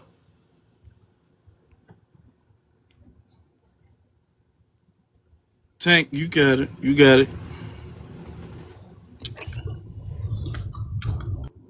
Okay, well, Tank is not ready, so let's get to Omega. B1 family. Like first, brother. He won. Yeah, I didn't catch the whole exchange between you and the one watermelon dude that had the watermelon thing in his bio or whatever. But I did catch like the overall thought of it, and they get real disingenuous. People become real disingenuous when they get scared, and we've been warning them. Like if you just rewind the clock back to 2024, the whole conversations that we having right now, you know what I'm saying? These people were coming in rooms like I wasn't on Twitter. I mean, dang, not Twitter. I wasn't on TikTok then. I only been on TikTok a few months, but I remember catching your lives like on YouTube channel, and you'll have all kind of crazy people come in saying the weirdest shit. You know what I'm saying? And now, like, you getting less and less of that, less and less of that. But that fear still remains. And now that fear is being realized because now all of that, what are you going to do about it now, Negro? All that shit going down the drain. And now you really got to deal with the consequences that you set yourself up for. And you love to see it. Like, I'm sitting back with my popcorn, checking it all out, taking it all in because for years, decades, these people have been coming over here, being very disrespectful, not grateful at all. I mean, the first wave where you had the Kwame Nkrumahs and various other people who came over here to learn the game, they were very respectful. But these people that's coming over here now, like I've heard you say it, I heard BX say it, ZZ say it, and we've all came to the same conclusion. These people are very, very disrespectful. And I don't get upset when chickens come home to roost. Just like Jason Black, man. Straight up. B1, I'm out. Thank you, brother. Appreciate you always. I sincerely do. That's true. The immigrants that we're facing with now, they're not like how they first started coming over here. When they first started coming over here, they were falling in line. There was a couple of them that were problematic, but it wasn't really the majority. It certainly wasn't to this level at all. It was never to this level. The entitlement that they have nowadays, the sabotaging, the vitriol, the open disrespect. I mean, they having whole podcast episodes talking about how lazy we are and how much better they are than us. They didn't do that back in the day. I want you to think about that because when people bring up, well, hold on, Malcolm X and Dr. King, they were pro-immigrants. Well, yeah, the immigrants weren't out here doing the same bullshit y'all doing. Excuse my French. Okay. That's actually true, right? Because MLK really wasn't for open borders, and you could No, tell well, that that by. no, I'm not saying that. I'm not saying that. Let me clarify what I'm Oh, saying. I'm not saying that they were for them. But right, did they make immigration a huge issue? No, they didn't make immigration a no, huge issue. That's right, because immigration back when they were alive was not as bad of an issue as it is today. right, right. Because Yeah, first I of all, get the amount of them coming over was a very smaller. It was much smaller amount, and the behavior of the immigrants that were coming over during that time was different. And they still weren't for open borders, but they didn't make it a huge issue. But yeah, now we have way more of them coming over per year than they ever used to, especially in the last few years. And the behavior is so toxic and destructive. It's yeah. terrible. Yeah, that's true. Even 1%. So Penny Slayer says the black immigrant population was only 1% pre-heart cellar. Well, there is a study out there that shows even 1% of immigration harms foundational black American communities for the simple fact that it causes a ripple effect and it signifies to white people to come on in. The area is primed to gentrify it. Look at Brooklyn. Look at Harlem. New York is, the Bronx is hanging on by a thread. But we've seen tourists in the Bronx. They don't usually come to the Bronx. They built a ferry. They're talking about building a Metro North. It's enough already. It's enough. Yeah. Yep. Yeah. All right. Let's get to VA Slim. VA Slim, you got it.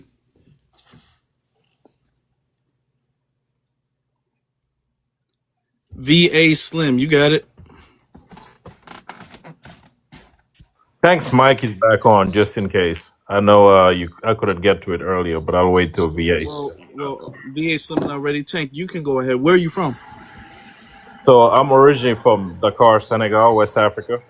Okay. Um, I want to emphasize I've been in this country since 1994. So I'm going to respond to the prompt, and then you know I'm open to addressing all the disrespect comment just based on. That wasn't me. I guess he had a phone call. I don't know what happened. Yes, sometimes, ancestors just don't want to hear it. A unique country when it comes to Hmm.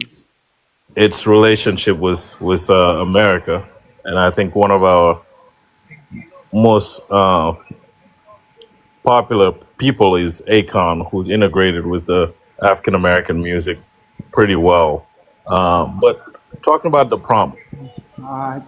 that He Trump actually wants, didn't. He offended foundational Black Americans, and that's why we're not hip to Akon anymore. Do you hear him making any music, sir? um, yeah, well, let's get back to that after Yeah, I and wait, you talk talking about about the the Akon that scammed Black Americans and Americans in general and Africans in Yeah. general for that Akon yeah, city? Akon's That definitely Akon? scam Yes. Africans in general. Oh, But okay. I thought let because me he's answer the definitely a prompt, scammer. and Oh, then we'll yeah. talk about the Ah, Akon. yeah, yeah. Smart man. Go Yeah, yeah, ahead. yeah, yeah. Yeah. What do you want to? And You're taking a long time to talk. What do you want to say about the prompt? so I think Hello? Trump wants to definitely. Okay, hold on. Wait your turn. I'm gonna get to you.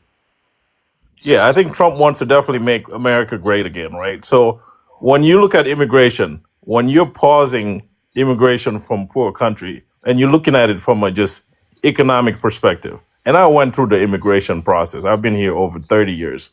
I came in as a student and changed status and all that stuff, and I'm a US citizen now. But immigrants from poor countries rely on a American citizen to sponsor them. However way you got here on your immigration application, if you come from a poor country, you rely on somebody else to sponsor you, as opposed to coming from a rich country where you're showing a bank account with millions of dollars or thousands of dollars. You're saying on my application, I don't need to be sponsored. So there's a difference right away, right? And as a country, I think it makes sense to say, hey, I'm not bringing in immigrants that are going to be burdening my GDP. I'm going to bring immigrants that are going to be holding their own and that are going to be supporting my prosperity. So that makes sense. Now, is it color based? I don't think so. It just happens, African countries are poorer too. So if I'm, a president of a country that I want to do well, it makes sense to pause it until you figure out your own people and go forward. So that's that as far as the immigration, and I'm gonna land there. Now, addressing the disrespect, we gotta understand, like the immigrants that are coming here. There's cheers to these things, right? When I listen to everybody talk here, most people sound very educated. You're born and raised in this country. You speak the language. You've hustled in corporate America, or you hustled in your own enterprise on your own business. You're at a different level than the first level immigrant who came from, some remote village in Senegal that barely speaks English, now has learned to, figure out English, gets a job at McDonald's or gets a job at a manufacturing company, and is hustling against people with low level skills, right? So that competition brings in disrespect, and there's a lot of ignorance. So these are people that are ignorant against their own people, own Senegalese people. So they're just uneducated, ignorant, and now they're facing people from another country that are making fun of them, that are saying, "Hey, your food smells," and they're lashing back out, rightfully or wrongfully. But that's how we need to look at it. Like, people who are educated, who are African, are not out there disrespecting African American. There's layers to African American communities. When I hang out with my Yeah, buddies yes, they from, are. You Bro, disrespecting us. yeah, chill out, let you You finish, yeah, bro. disrespecting us. You let me just, disrespecting us right Hold now on, by calling us everybody. yeah, Hold African on. American. yeah. When well, there's different ways of labeling a black person in America. I could No, say no, black no. somebody, But you know we don't. You know, I can, okay, go ahead. My I'm bad. not meaning to disrespect nobody. So I'm gonna once let we you get land. I'm lost gonna let in you that, land, you know Jay. what I mean. All I'm gonna right. let you land. So there's levels to people that are black from this country. You know, when I hang around black Americans within Just the get to your country, original point, family. yeah, After a second, get to your original within point. the Go ahead. country club hierarchy, there are some black guys that have so much money. I mean, they would talk to me, they would play golf, but they're not letting me in their, community just because I'm black. It's not how it works. Same way with these immigrants. It's just different levels. So the lower level people will be disrespectful, will be a little bit ignorant, but that's not all of Africans. That's Okay. just what I'm gonna say. Well, as you land, I'm gonna clear this up by saying that's interesting. You say it's not all of Africans, and nobody is saying that it is all of Africans. Now, what's interesting and what makes your point mute, what defeats your point, is not first off, nor is not an excuse you being quote unquote ignorant to be disrespectful because you're in a competition with people who helped you come over here. All right, and it's very interesting because you got to mute yourself. All right, it's very interesting because the competition that you're claiming that they feel like they have to face, they only face that with us because they never have this competitive nature with other groups of people, other ethnic groups of people. Their competitive nature is only with us, our ethnic group of people.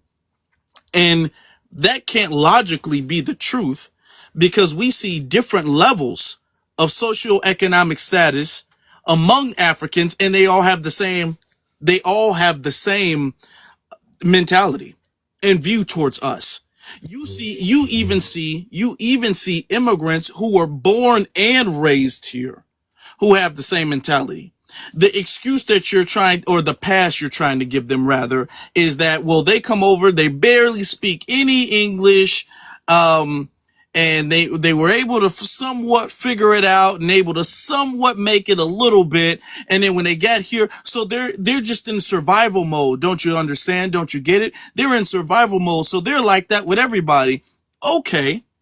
But what about the ones that were born and raised here and who know English fluently? Why do they have the same disdain and disrespect? Why are the ones who are doing well in business and doing well in America, why do they have the same disrespect? Because they're out here literally making podcast episodes talking about how lazy we are. Speaking fluent English, by the way. You understand?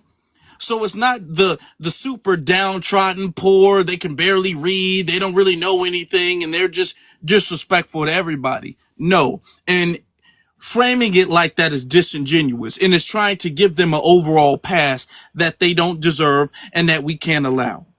Now let's take a population like the NBA population. That's a population that has The quite a few. NBA? Yeah, NBA, like as in the basketball league. That's a group that has a lot of Africans. Not Do really. you? Well, No, they don't. Not relatively, like really. there's 400 plus African. players, right? How much? 400 plus. In the NBA? Yeah. 400 players? You mean throughout NBA's history? No, per the league, right? Each team is like, Where five, at? 11 plus America? there's Where? 40 teams. Yeah. Well, okay, since we don't Right, need the right. stats on that right now, Yeah. what But I'm are you saying, trying to make? What argument are you trying to make? are any of those guys openly disrespectful to Americans? Just They're because first off, these are no, millionaires, no, right? you can't use athletes that are signed to. You can't use Right. athletes. They in the system. That doesn't make sense. Athletes literally have PR people who work with them, who work on and talk about their social media and all of that stuff. You can't do that with athletes. They can barely say what they think most of the time. So Exactly. they might feel that way, but they couldn't say that. Okay, they would lose a bunch of sponsorships and contracts and all of that stuff.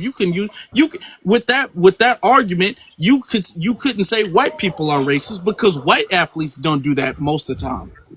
They don't say racist things a lot of That's time a good point. because they That's a good understand point. that people watch them all the time.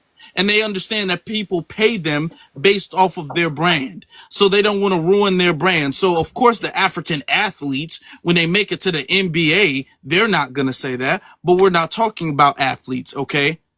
We're talking about the regular immigrant from Africa. That's what we're talking about. Well, I guess here's the thing, right? I'm a 400, regular not immigrant from African. 455. I've 55 grown up. Africans, not 400, sir. Where did you get 400 Yeah, from? I'm a regular immigrant. I grew up, playing ball with black people from this country. I grew up working under black people from this country. I've never had the sense that I'm being disrespectful to any black person. I've dated All right, black people so from this country, Okay. Tank, you're doing a so YT I man. don't You're know doing a very many hold black Yeah, on, people. you're Tank. If Thank I you, could say sir. this real saying quick, that. Thank you, sir. you're doing a YT. So what you're doing, Tank, is a YT thing. I have black friends. I don't use that word, right? All right, cool, right? The quiet majority sit back and be quiet while the loud minority run rampant. This is why all of you guys, in my opinion, are to blame because y'all watch the loud minority run rampant and say the most nasty, vile, demonic things. It's more than just words. Because you talk about the well-do, don't do nothing. We got Austin Chain that ran for Michigan governor, and he tried to remove Black History Month instead of saying, "How can I work with the community?" That Nigerian brother said, "How let me remove Black History Month to side with the YT." And I could go through all the politicians that's African and that's Caribbean that try to undermine us, but I'll be here all day. So we're not gonna play that game of well, it's just the poor people, not the people the well do. We're not gonna play that game. But what you're doing is a street YT tactic. What you're doing is throwing something at the wall, trying to see what sticks, and you realize that every single one of your talking points is getting crushed, right? And so when it comes back down to it, again, like I said, you guys like to wait in the bushes until we respond to the loud minority. Then you want to come out the bushes and come on our panels and come to us and saying why you guys talking like this, why you guys are acting like this. But you never check your own people. I never see you guys on your own panels. I never see you guys step in front and say, as an African, this is what we should not be doing. We should be on call. We should be working with. We should be stopping these politicians. We should be removing these enclaves, the Little Ghana, the Bronx, Little Senegal, Harlem, and all these different communities where we separated away from Black Americans and hire our own friends and family in Black America communities, but taking their money and taking it to our respective countries. We shouldn't be doing none of that. We should be working with, but y'all not doing that. The quiet majority sit back and only come out the bushes when we respond. That's the only time you come out. So I blame all of y'all because y'all know and y'all see the loud minority and y'all let them run rampant. So you guys are all guilty because if I'm quiet when I see something going on, that means I'm complacent and I agree with what's being said. I'm just not saying it, so I can go walk around and say, "Well, I'm not doing it." Nah, we're not gonna play that game. You're not gaslighting us, family. No, I'm not gaslighting you, and I'm gonna agree with your point. I've been on panels because the FBA versus non-FBA has kind of quieted down a little bit, but when it was at its peak, I've been on panels that are majority African, and I've talked the same talking point that you talked about that I should have done, and I've been called a sellout. But that has not been my experience to have these confrontational. I'm better than. We don't even have the word akata, so maybe my Did you experience say is you was different. from Senegal? That's Yeah, crazy. I'm from Senegal. Yeah.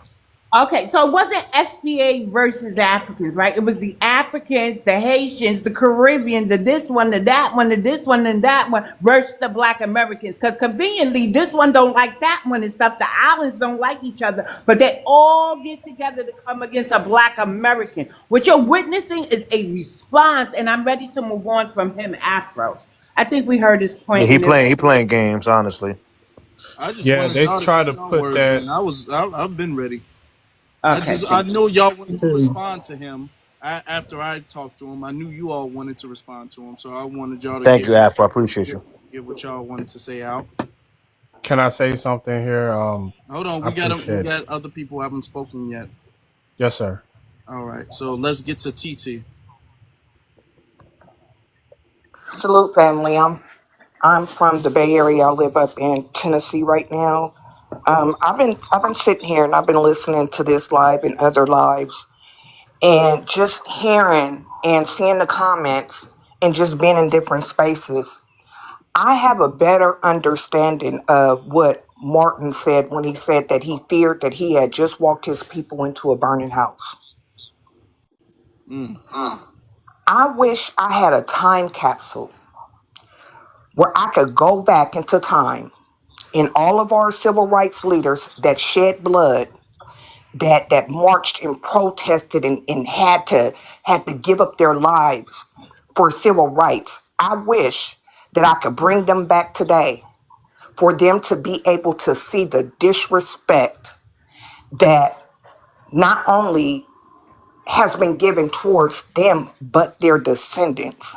And my question to them is, are these the same people that you want to lose your LIFE, leave your family for, want for them to have better? Because this is how they feel about you guys. This is how they feel about your descendants. They don't care about what you went through. They don't care about your descendants.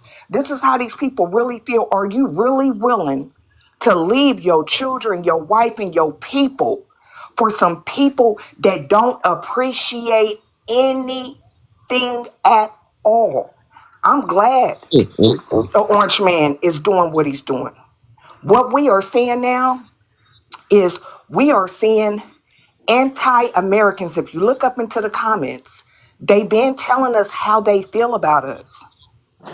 Even before all this stuff started happening, we just always been cool and laid back and just been paying attention, but we ain't been saying nothing. And so now that we speaking and we saying, no, we tired of it. We see how y'all get down. We know how y'all feel about us. Handle your own issues. Now it's a problem. Nobody has ever helped us. Every issue that we have had up on this soil, we have had to fight for ourselves. Not only did we fight for us, but we fought for everybody else to be able to come over here and have the freedoms that you have that you can't even have up in your homelands. So what you're not going to do is you're not going to come up over here and you're not going to disrespect the blood of the blood of the people. They had to pay in blood for y'all to get up over here. It cost them blood. And y'all got the nerves to be disrespectful? I hope they make 7,962 ICE trucks and send everybody home. I really, and I hate to say this, but I wish that even for the civil rights movement, I wish that our people would have been selfish and said, you know what? We just gonna march for us.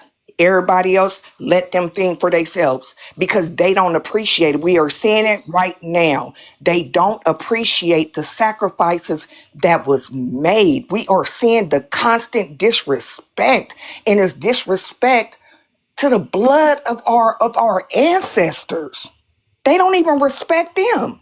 So if they don't respect them, they're not gonna respect us.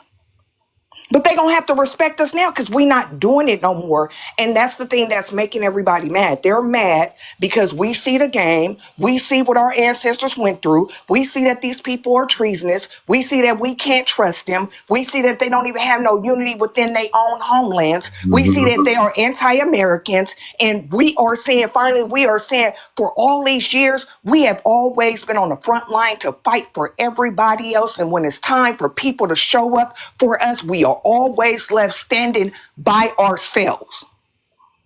None of these other groups have ever done anything to help us. We have always persevered through everything that we have been through up in this country. Y'all can't come up over here from another country and tell us nothing about how these people operate because don't nobody know them better than we do. So yeah, send everybody home. You anti-Americans, send everybody home.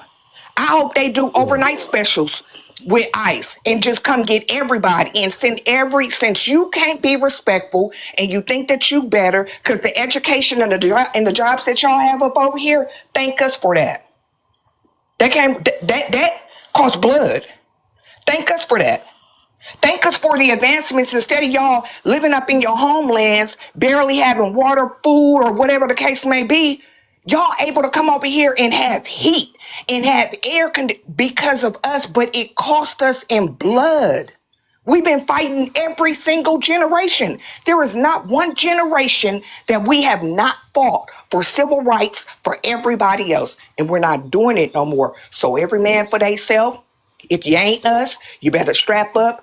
The Orange Man coming for you, and we not helping. And that's all I got to say. You know what that Afro? When you get in trouble by your parent or big mom. And they say, all right, tell me who did XYZ or you're all getting in trouble. Go ahead, TT. I love when TT I speaks. think she was done. No, I mean, go ahead. Like, yeah, she was right. Like, yeah, Oh, I agree. Sorry. Sister Cook, wonderful. yep. Yes, he Let's did. get to. We're gonna get to BT. You got it.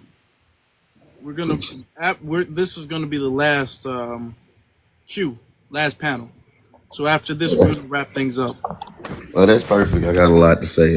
Piece of reparations to the room. Thanks to the mods and others for creating the space. Thanks to the panel for interacting. And most importantly, thank you to the audience for listening. Where do I start? All right. So when we talk about how these people have been cosplaying us in the media and politics and how dangerous that is for them speaking, or should I say misspeaking, as if they are us, and that narrative, and how you have white people in the past say, well, I got a black friend and they said this is okay for me to say the N-word, or, well, my homeboy, my friend says this and that. It's usually one of them. And Stephen A. Smith is the perfect example I like to use for that.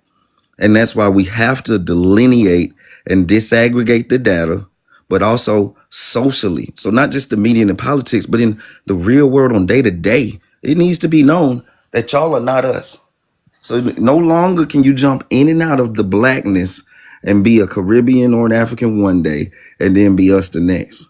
And celebrate the good things, but then the failures you point and say, "Oh no, that's them Black Americans. I'm from Nigeria. Hold on, I'm from Jamaica. That's them Black American nigga. That's not me." So y'all got to stop that. We're done. Now to the title, when we talk about a permanent pause on immigration for poor countries, not only do I support that, but I've been pushing an immigration moratorium. I want to put a pause on all immigration for about 10 years, minimum 5. Just shut it down, fix what we got going on, and see who's who. Get y'all up out of there. And then I think we can go even further. Now, that being said, white supremacy has been weaponizing immigration against us since the 1880s. It's important to realize that since we stopped being enslaved, they brought the Chinese in and lie and say them folks finished the railroads, when in reality, they only finished the last 15 or 20%. And they did it for 10 cents a day when our people were demanding 25 cents a day. So you can already see how they used immigrant groups to be a cheaper labor class when we were demanding a higher pay rate. So no, we're not going to allow it, because as your numbers have increased, every individual immigrant group starts acting, what I say, brand new, for lack of a better term. And that's why when they were alluding to y'all back in the day, y'all ancestors coming and standing on business and being on code versus you all, the grandkids, etc., siding with white supremacy and assisting our oppression, that is because your numbers have increased and you feeling yourselves. I'm based out of Atlanta. We got a little Jamaica, a little Somalia, a little Ethiopia, a little Dominican, a little Mexico, a little everything. It wasn't like that 20 years ago. Now, look, So Mexico's east side. every oh man, they so I mean that, and that's, oh, thank you for that point, sister. That makes me and it's not just y'all Africans and Caribbeans, but we coming at y'all the hardest because y'all are our skin tone, and we didn't know y'all was off code. We thought that you was, we didn't know you were gonna be like the Asian immigrants and the Mexican immigrants. We didn't know that we thought y'all were gonna be some real niggas. But y'all is worse than some of them. So we got to get y'all out the way while we fight them too, and while we continue to fight the cracker. But on this one, with what Trump is doing in these mass deportations, we siding with him, because immigration does not benefit us, and you're not going to make us feel bad about it. I shouldn't have to learn another language or hear all these thick accents when I go outside now, when it used to just be regular whoop-de-whoop, right? So we're tired, we're fed up. I don't care what it sounds like. We see the play. Don't try to make gaslight us when y'all are the ones who are off code. This is a retaliatory stance. We didn't want to take it there, but y'all know how we get down. And we're showing you in real time, which is why you're scared. And if y'all was real and would admit we right and make some changes, then we'd be all right. But y'all pushing back, and we dropping nothing but facts and logic every time with data proven history, and y'all want to just call us xenophobic. That's not gonna get you nowhere. Let me see. Hold on, one more point. Oh yeah, and when the ones who come here now, a lot of them are sellouts in their homelands. So when they come here, of course they're gonna be on it. They sold their own people out to get here. So that you gotta understand, a lot of them, the ones who aren't refugees and stuff, they literally was already off code to their own people. So of course they gonna come here and shit on us because they don't even care about their own lineages. And that's just weird. No more undermining us. And I lost my track in my notes, so I'll land there. Thank you, family. Thank you. Thank you. B1, Oh, B2. all right then. All right. Let's get to. I don't know who this. Let me look at your name. Oligarch. Okay, I gotta say something. 1 minute before you speak. Everybody remain on mute and let Afro Elite talk to this piece of work that's about to talk right now. I'll mute up. Oh boy, here we go. Oligarch, you got it. What just happened? Guess he dropped because I know him from other panels. Yeah, I think he's some type of maybe I don't know what he is, but he's a little pale, and he's not Black American, and he has some really weird thoughts. He just told me there is no such thing as Black, only Aboriginal XYZ, Africans XYZ. No, we're not. There you go. Oh, you Oh, trying to unmute yourself? I okay. set the decorum for the room. The first time you got a warning, you got a 5 minute mute. Then you came back with some bullshit, so I muted you for the whole live. You're on the panel, talk to the host. I'll I mute have no up. clue what you're talking about. I know what I'm talking Okay, about, you so came you go up back. for what reason? What reason did you come up? What'd you want to say? I mean, I'm just here to say that, like, you feel me? I love all my Black brothers. I love all my African brothers, right? But I just do not believe that Trump is working for your guys' best interest. So it seems to me that you guys are, like, heavily indoctrinated to say that Trump is. You didn't ask his ethnic group, Afro. See, What's your I ethnic don't group? understand why. All right, my ethnic group would be, like, Native American. But, like, Right. I don't know why you're already muting me off the bat. Okay. Okay, you're saying that you don't think that Trump is working for our best interest, right? Of course not. He fucking hates you guys. And so does the people he works for. So I don't understand why you guys are like trying to say that like Trump is like doing the best initiative when in fact he's really just like he's just a full blown fascist and he's doing everything in his power to affect everyone, including you folk. So it just don't make sense to me. Well, here's the thing. Now, we can argue about Trump being a fascist and all of that stuff, that new word that you guys just discovered.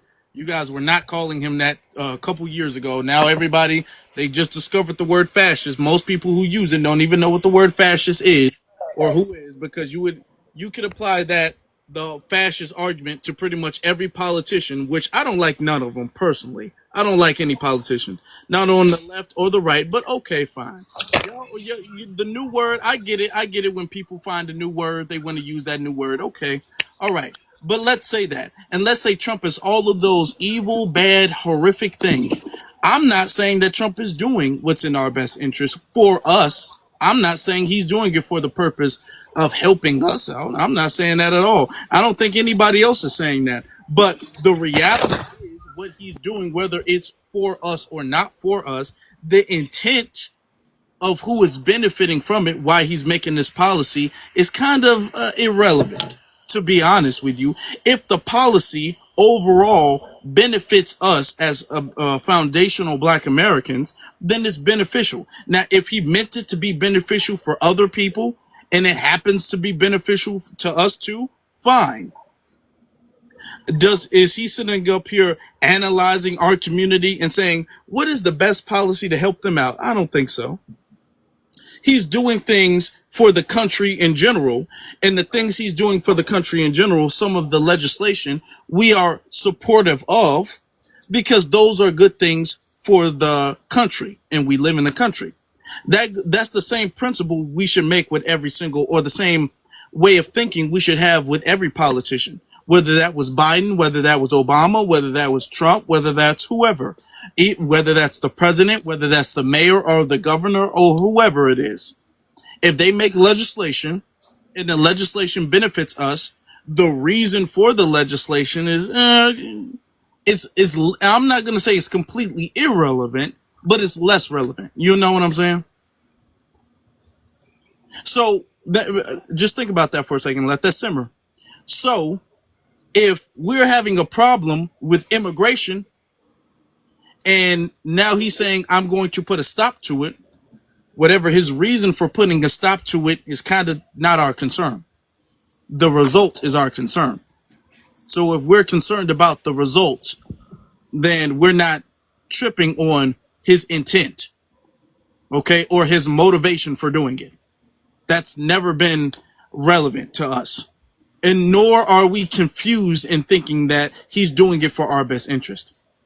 So now that I cleared that up for you, because you were confused, you were coming up here saying false statements. So I'm glad that I was able to clear that up for you, like a teacher teaching a student. I'm glad I was able to do that for you. I still don't understand what statement I said that was wrong. You have any other questions? I can tell you that. So one of the main one was when you, What did you say? I didn't hear what you said. Are you talking to me? Yeah, you said something. I didn't hear you. Yeah, I'm saying I don't understand how, or I'm sorry, I was saying I don't know which statement I just said, which was wrong. I mean, for the most The part. statement you said was wrong is, or not even the statement, moreover, the implication you said. And you were saying that you were confused as to why we were being indoctrinated in thinking that Trump was doing this for our best interest. I just cleared that up for you, that we're not indoctrinated in thinking that Trump is doing this for our best interest. Okay, I get that point, but I mean, All right. So that was your point, and I just educated you on that point. Do you have anything else? Yeah, you didn't know you was gonna run into this one, did you? You was not ready for this one. You was not ready for nope. this one, were you? Okay, these are the advanced class, brother. what All am I right, not ready for? I'm saying brother just out of respect because I don't think you one of us. But All, okay. it seems like all you did was just deny what I said. It don't make sense to me. Oh, okay. I'm gonna send you with some homework. Okay, how about that? Because you still don't get it. You're completely against your own interest too. You're gonna find out real soon that he is not working for What's my you. interest? How are you gonna tell me I'm against my interest? What's going on? How? If you're really gonna sit here on a live No. and If tell you're me saying I'm that my against my enemy is an interest, if immigrant, you're saying Let me hold help you on, out because he's stop. talking. If you're saying I'm against my interest, and I want you to see this is the beginning of a crash out. If I'm against my interest, tell me what my interest is. your interest is to kick out immigrants that is not your enemy. Like at all. I don't understand how immigrants are your enemy.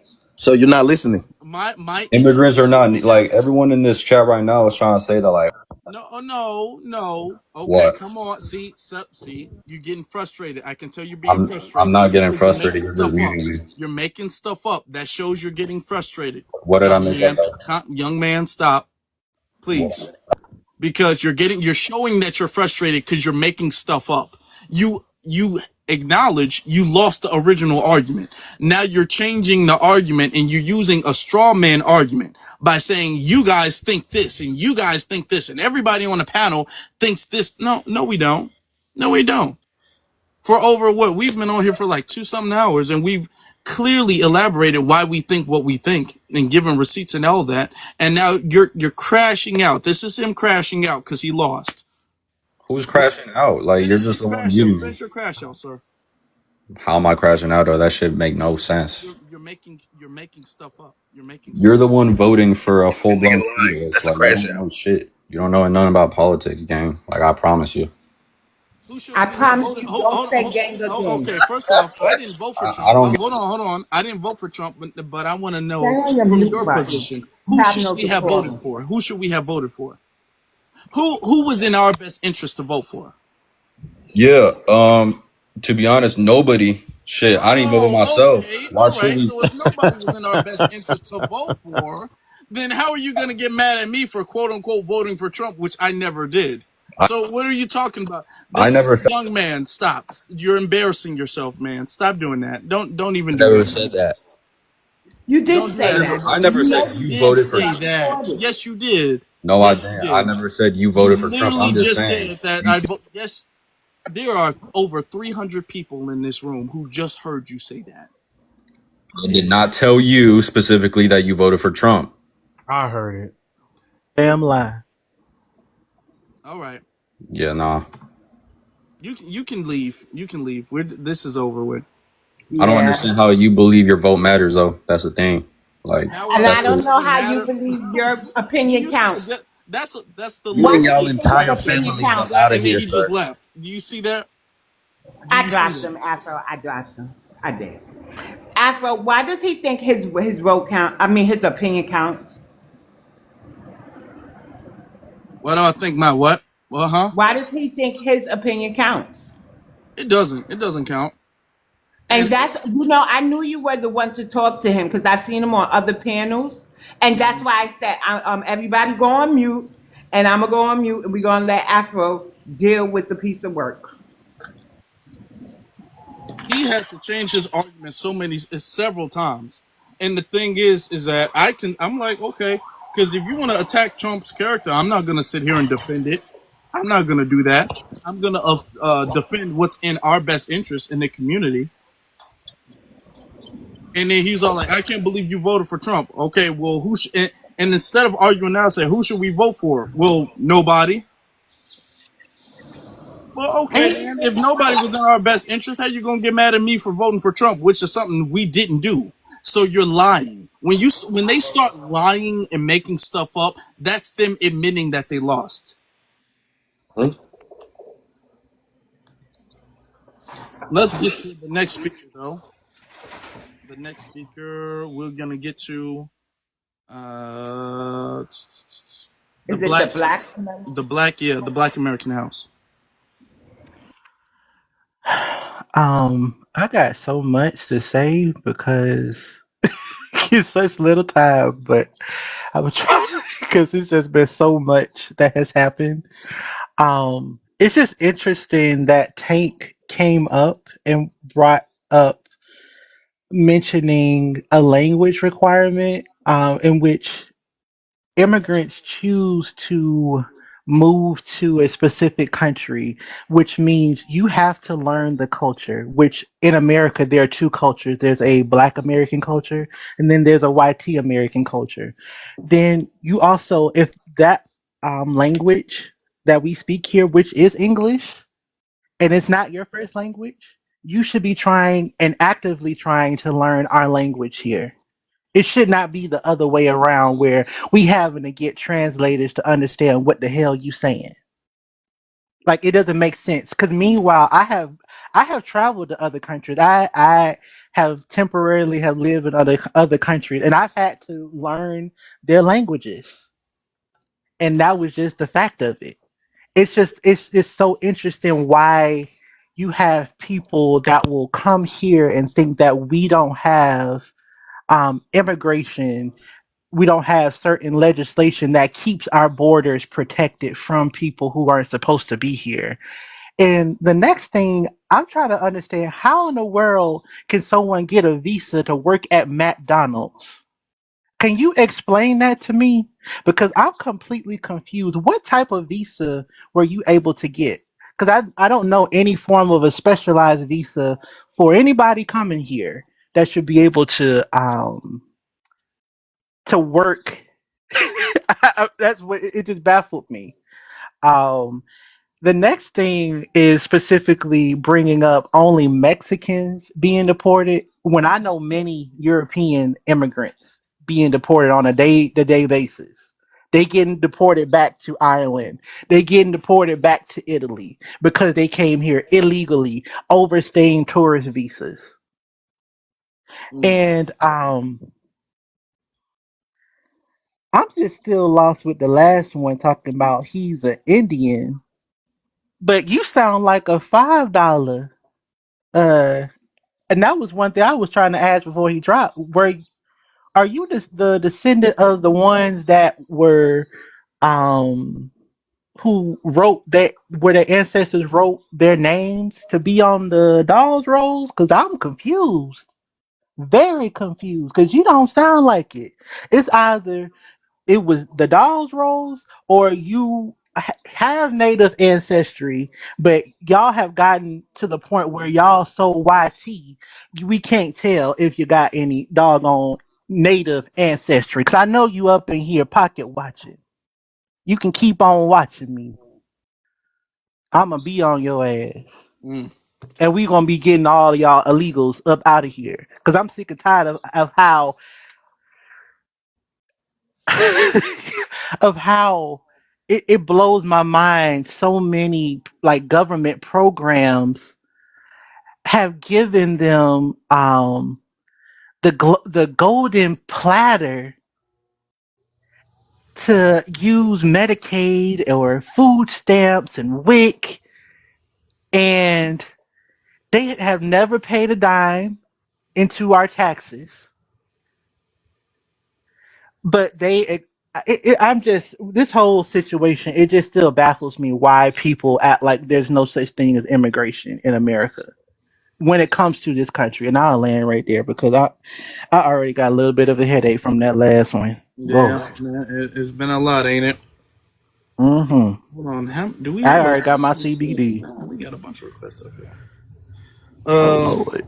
yeah, we're wrapping things up, so we're not even gonna be keeping this on that much longer.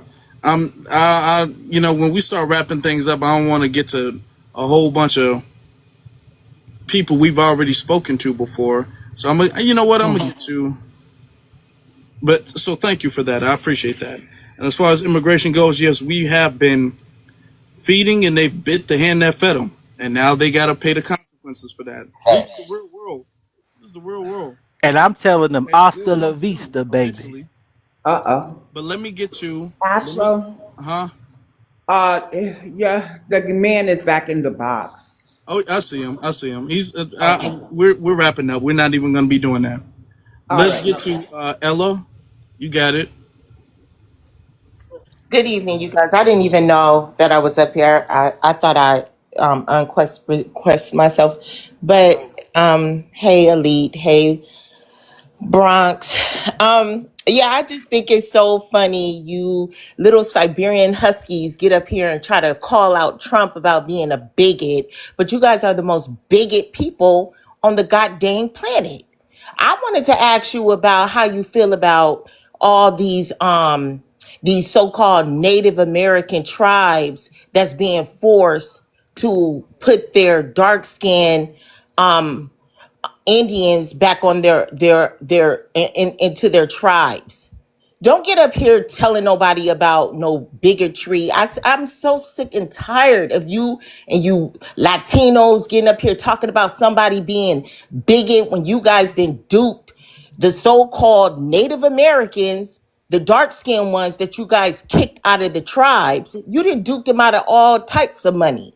But you want to get up here and try to tell somebody about racism and what's not good for them. You little Siberian Huskies. Yeah. You think that immigration is okay because you're also an immigrant. So we're sick of you. We're sick of you guys. Don't get up here trying to tell us what's good for us and what's not good for us. When you guys then signed all different kind of treaties, duking the so-called Black Native Americans out of these tribes that you guys paid $5 to get into. Yeah. A lot of the people who are claiming to be, and this is it's interesting because Donald Trump had said this all the way back in, I think it was the 70s. He said that there's a whole bunch of people who are on land and they get different benefits from the government, and they're not real Native Americans. So this has been a thing. Even white Americans have been saying this. This has been a thing. It's been a finesse for generations. Okay, ever since the dolls rose, it's been a thing. And now it's finally started to become a thing where because of technology, people are able to trace their lineage back and pull up receipts. Before, you got to really think about how fast technology has grown. And 30, 40 years ago, there was no social media, there was no ancestry.com and things like that, where people can pull up where their great great grandfather is from, what state he lived in, and who he married, and all of that. People couldn't pull up receipts like that. If you didn't physically have it, you didn't have it. Now, if you don't physically have it, as long as you have enough information, you can track it down. So now people are able to pull up a bunch of receipts and they're showing, no, we actually have receipts that we belong to such and such tribe. And when they take those receipts to court, they're winning, which shows that these people who are kicking and purging black folk out of the tribes, they're actually the invaders who came in, infiltrated the tribes, and then started purging all of the black folk out the tribes. So not only are black people, a lot of black people, members of those tribes, a lot of the current day members are actually not native at all. That's what a lot of these receipts on social media are starting to pull up. And to be very honest with you, sister, everybody knows it. Everybody knows it. Everybody can look at the ancient pictures of Native Americans when the Europeans first started coming over here. They can look up the documents. They can look up the hieroglyphs. They can look at what these people used to look like, and then what the Native Americans look like today. Totally different. They look like totally different people, like that are not even related. That's how different they look. Everybody knows that these people are $5. Everybody knows that. Yet these people have been able to infiltrate the tribes and stay in there for generations. And to be honest with you, that time is coming short. That time is almost up. It's almost over with for them. Big fact. They know it. The only thing that really benefit the real American Indians is that you guys teed off Trump when he was trying to get all that money for the casinos, and he hired all them lawyers, and then he came back with all that information that you guys weren't the real Indians and that my people were. And now you guys are paying for it because we know your contracts are over with, the contracts that you guys then signed. So don't get up here talking about what's best for us and Trump being a bigot. And I'm not for Trump at all, but I know what he's doing now is getting you guys up out of this way and getting all these lies exposed, because you guys been getting away with it for far too long. It's well overdue. I mean, luckily my family, we know who we are. We've been fighting for our land. We have some of our land, but we still fighting for our land. But it's a lot of Black Americans that don't know who they are, don't know the ties that they have to this country because of the treaties that you guys then signed with the United States GOV. So don't get up here trying to school us about no government. Your contracts is up. You're getting put off these lands. You're also an immigrant. That's why you're for immigration. So that's all I wanted to say. Thanks for letting me up, and you guys keep up the good work. Thank you very Can much. I piggyback off of what she said? I don't know if I was next, but I know you're getting ready to shut it down. You were next. Hey, Afrolight, thank you for having me up. I just wanted to speak real quick on an aspect of the prompt that we should be aware of, and we should be aware of that it is very detrimental to our economy to close off the economy to all immigrants. And I want to explain that because I'm not for immigration. I'm actually for the crackdown that's happening with immigrants. But the reason that is because in the U.S., it's such a developed country. It's the richest country in the world. We have work and we have jobs that has simply outgrown the U.S. citizens. They won't do these jobs. And you'll see that that's not unique to the U.S. That is across the board. You can go to other countries and they outsource certain jobs as they come up in the development cycle. We're already at the top of the development cycle, and what we need to understand is BLK Americans is that our ancestors built the U.S. and they built the wealth of the U.S. And we built it so well that we were able to give back to everybody else in the world. We were literally, and that's what the Immigration Act was. It was actually us giving a hand because we were so wealthy to the others in the world for them to come over and have opportunities that they couldn't have, and in turn go back to their countries and develop those countries. But what has happened is that these people who have these undeveloped and low vibrational minds, they have come over here and try to undermine the BLK American community. They teach each other to pander to white, meaning that you need to go to the YT side and align yourself with them while they down talk black BLK Americans. And that's only because it makes them feel better about the situation in which they came from. It has nothing to do with us. We have received the inheritance. We have received the inheritance. And this is very important message I want to get through is that the inheritance isn't just money, it's the mindset. So that the fight that our ancestors went through gave us a non-conquered mindset, meaning that when we look at the YT oppressor, we know that we are equal. We know that we have to deal with the tactics and the antics that they place on us and our people day to day, but we know from our inheritance that we are equal. These people that are coming to our country do not know that. They very much accept the YT oppressor as the top of the caste system. They look at everybody else, especially people of the same color as them, as someone in the caste system, and their only ability to get further ahead is to conquer whoever's in the caste system. And how they do that is they've picked up from the YT oppressor that it's about narrative. We have to make a narrative. It doesn't matter about the facts. The narrative is what conquers the mind of these people that think they are not oppressed, because they have openly and willingly accepted being oppressed, and they've also accepted being voluntary pawns against the BLK American community for crumbs. They're doing it for exploitive wages, because the Immigration Act was used. It was used in a weaponized way against BLK Americans, even though we championed it.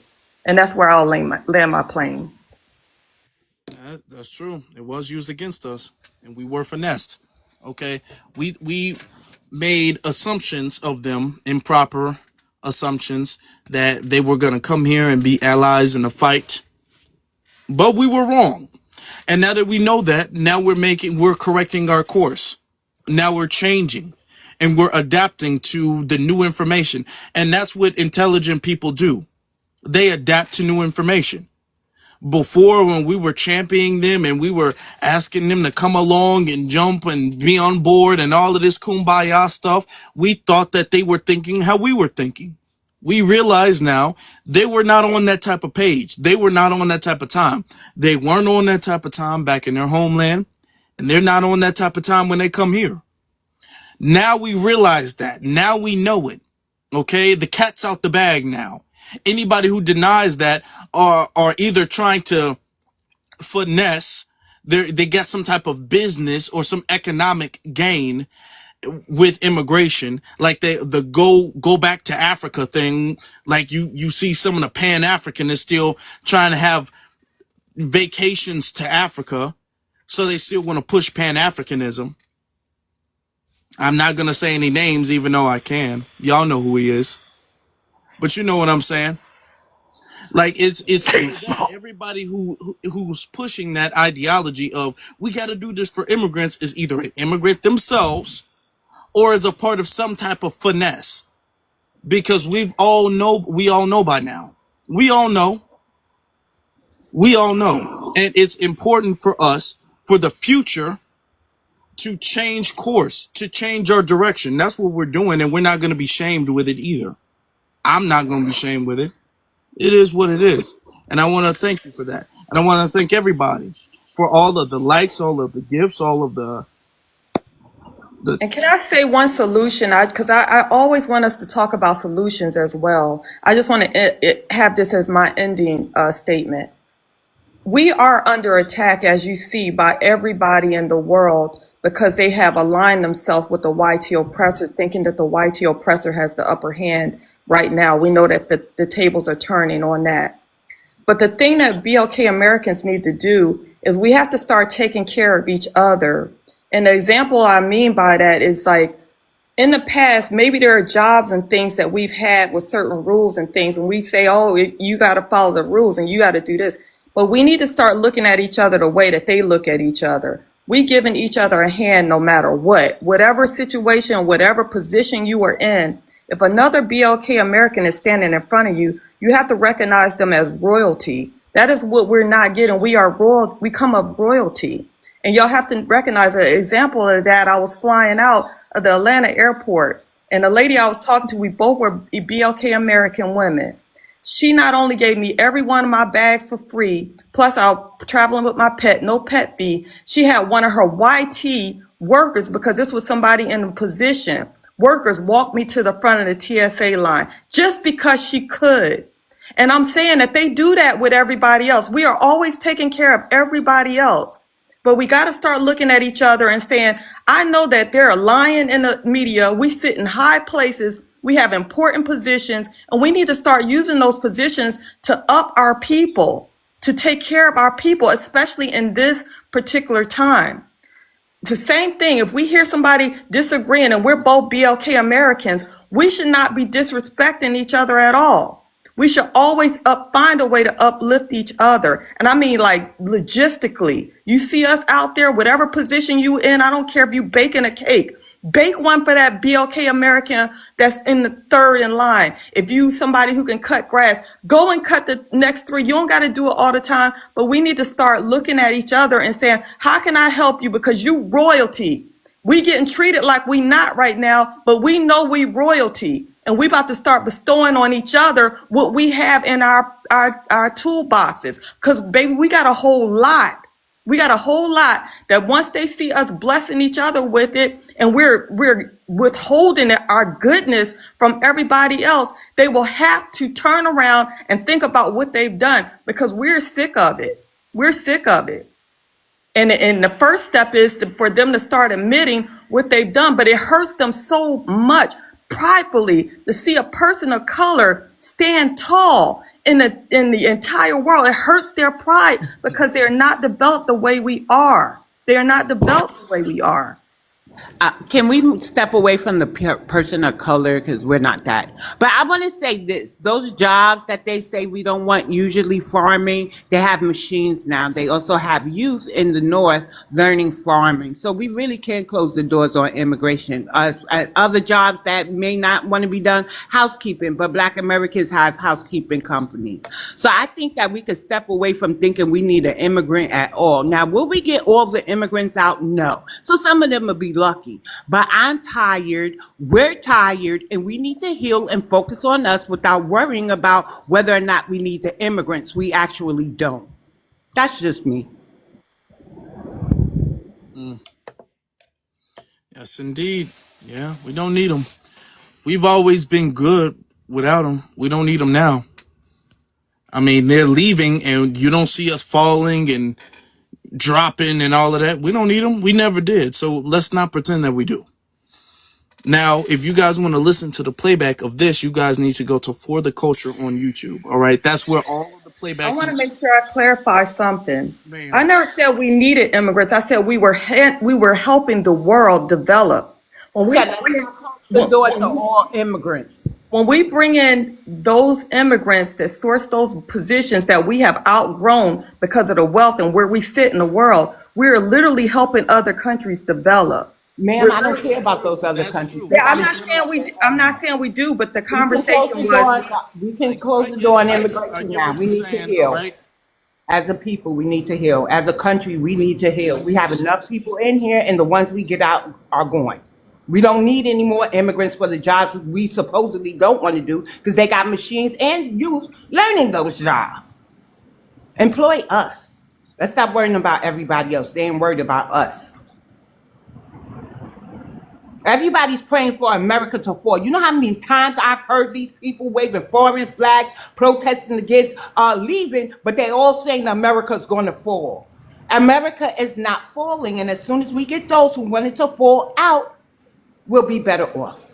That's all. No need to argue about it. We can respectfully disagree from here, but I'm not on board with your sentiment. That's all. Yeah, they can just go to any HBCU. That was the reason why we had immigrants. Not that that is the reason why we had them. That's enough. That's enough. That's enough. It was to undermine Black Americans. Thank you. That's enough. Afro's trying to leave now.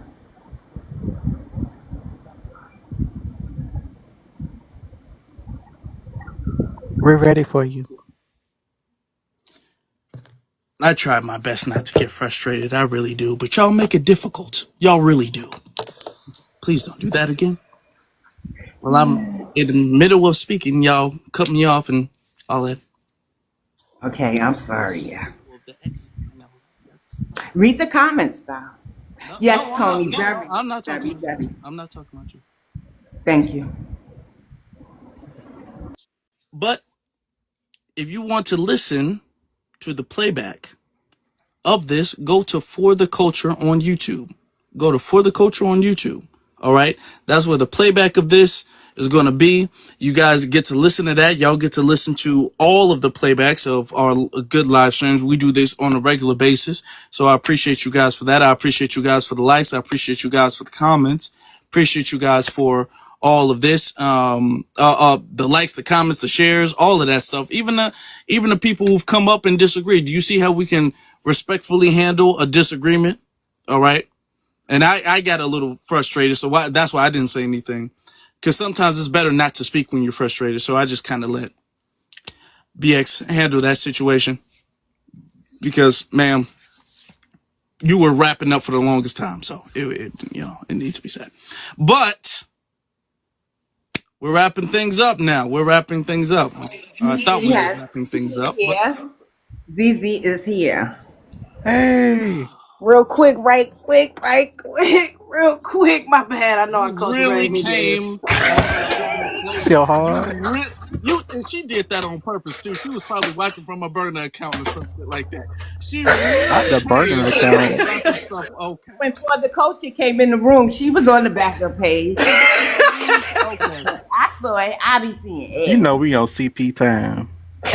So sorry. I've been in and out. My bad. I just caught that last of the actual BX and that girl. So sorry. Ignorance is outrage everything between. I'm not gonna say much. Just wanted to do a little last thought. I did hear that dude Mac earlier try to address me when I got up over here. Lucky I had a tape. I was about to be on his ass. But I think he was trying to. I really didn't really get to hear everything he had to say, but I think he was finessing. He was a tether, trying to act like he was one of us and trying to cape for these damn immigrants.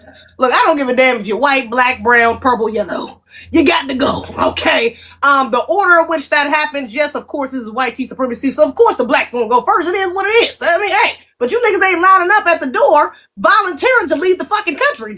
Trump said before ICE even started got deployed to some of these cities. That look, we can put y'all on a plane right now. If you want to go ahead and go back to your home, we got a plane for you ready. Hop your ass on that plane. Niggas was not lining up to hop on no damn plane. Y'all still ain't. You're running. So now you expect us to feel bad because they running up in y'all motherfucking houses or running up in factories or running up in neighborhoods or running up on y'all in y'all cars? Go back home. You know what it is. You're illegal. You know that you're illegal. You know you don't have your paperwork. I'm sorry. What the fuck do you want me to say? They need to not ask politely for your fucking paperwork? No. You got to go. It's time. You know who it was. You know what it was when he was running fucking presidency. Y'all know what it was. I will vote for Donald Trump. You knew who you was voting for. So it's time for you to go. All that sympathy talking about, they got to go. Oh, I'm sorry. The immigrants helped us. That other lady up here bullshitting talking about they taking the jobs we don't want. Nigga, like BX said, I actually know of FBA specifically who has a cleaning company. So what are we talking about? We still do that work. What the fuck is she talking about?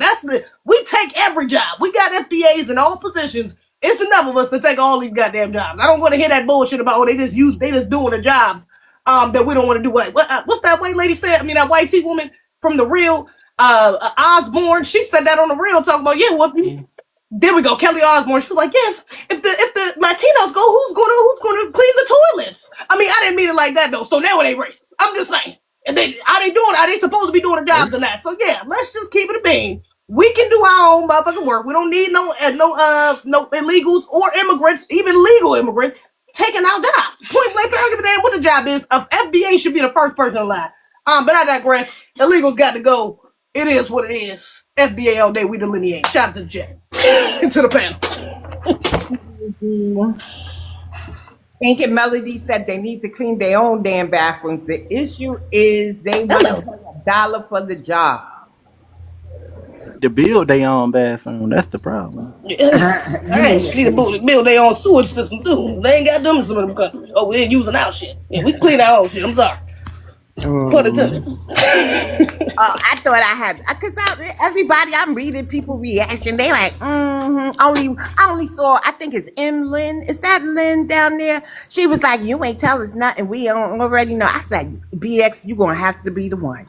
BX, you just gonna have to tell her to cut it out. BX, you just gonna have to keep it real. And then she said, people of color. I said, oh As God soon as she said damn. that, And I I said, liked her. I just first off, I tried to end one time, and I don't like the one last thing. No, you had your chance to speak. I don't like that. That grinds my gears when I'm wrapping things up, and I'm all like, okay, guys, one more thing. No, it's not no one more thing. No, you had your chance to speak. If you forgot what you wanted to say, then you wait till next time. But I let it slide. I let it slide. Just because she was cool before, I let it slide. I said, okay, what do you have to say? And then she went on, and she was cool before. Then it was, and then the people of color, and then my spidey senses were like, well, people of color. Now, BX said it before I did, so I said, okay. I said, because my temperature was a little high right now, so I said, you know what, let me calm down. BX got it. I said, let me just let her do it. Let me let her do her thing. Woo woo woo. She Woo gonna woo handle it, woo. so I don't have to. Because I didn't even like being interrupted like that. So it was already gonna be a little personal. yeah, You know that's what I'm saying? So BX had it. So I said, okay, cool. That's fine. I ain't even gonna trip. egregious. I But I would don't just like think that. so. I don't like that. Like that. Oh, one more thing. I've been trying to wrap up for the last 30 minutes now. Oh damn, for real. As it Egregious. is. Yeah, she knew what she was doing. Yeah. That's not a good look. But all right now. So did you do your final spiel, Afro? Uh, yeah, well, kinda. But I'm about to really give an official one this time. And we got a lot of people in the queue, so y'all just got to make sure y'all follow me so y'all can be here for the next time. That's what y'all got to make sure Oh, y'all when you do. coming back live? Hey, don't be stealing my last one. Come Uh-oh, on. you gonna get in trouble now. You Dang. gonna be in Look trouble. at you. Y'all know I that's go. I love BX's. y'all. Be safe. Y'all Love know you that's too, Clap out. BX's. Princess One. Y'all know that. Yeah, that's my thing. Stop it. Stop it, the Black American House. But since the question was already asked, Afro, when will you be coming back live on TikTok? And will this be a part two? It probably will be a part two, considering how many people didn't get a chance to speak. I mean, we had a queue full of people almost the whole time, and I couldn't let everybody up, especially right now. And I'm damn sure not gonna do that right now, because I'm about to leave. I got a lot of stuff I gotta do, so not now, but probably tomorrow. I can give. I'll be sure to make some time tomorrow. How about that? I'll be sure to make some time for you all, my brothers and sisters, tomorrow. I appreciate y'all for everything y'all do. Y'all got us 160,000 likes, so I gotta give y'all something, don't I? That's so nice. At least you're not like, Dr. Umar. $10, you could have made 20. Next time, make it 20. Next time, you make it 180 likes, y'all. YouTube, thank you, Kim, for asking. It's for the culture on YouTube. I put the playbacks to the live streams we do here on TikTok. I put that on YouTube, but I also have my own YouTube channel that's Afro Elite on YouTube. Go to the link in my bio for that. Go to the link in my bio for Afro Elite on YouTube. And if you want to listen to the playback of this live, go to For the Culture, and you can listen to the playback of the lives that we do here. All right. Thank you all. I will see you all. Y'all be safe. It's snowing real bad out here. It is snowing real bad out here. I've already seen a couple accidents today. So y'all be safe. Y'all Did be you safe. see the video I sent you of I think it was Baltimore, Maryland, but it was in Maryland. I sent it to your TikTok inbox. It was another incident like the Chicago one. No, I haven't seen that. I'm gonna have to check that out. You're going to have to scroll up, Scroll up. It should be there. I know I sent it to you. Okay. Thank Yeah, we you. might be on the verge of an epidemic. I want to say thank you for all the gifts, the likes, the shares. Sometimes, they say BX is mean, but I just can't let BS fly. We got to move away from people of color, marginalized groups. We're foundational Black Americans. Even if you don't identify as such, but you're of the lineage, you have to make a distinction between us and those people of color. We fought so hard to get away from the colored term. Why would we call ourselves people of color? That's for them other folks, the upper classes. That's not us. Be leery of those who say that. I believe they're Democratic shills. I'm not saying that the lady was, but there were a couple of red flags with that. And I truly like her. I really do.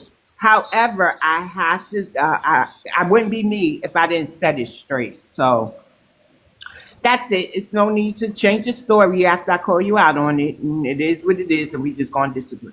But we need to heal as a nation. So for me, it's America first. We understand Trump is not necessarily for us, but we can admit that the things that he is doing can be beneficial if we put the right things in motion. And for the most part, foundational Black Americans are on code.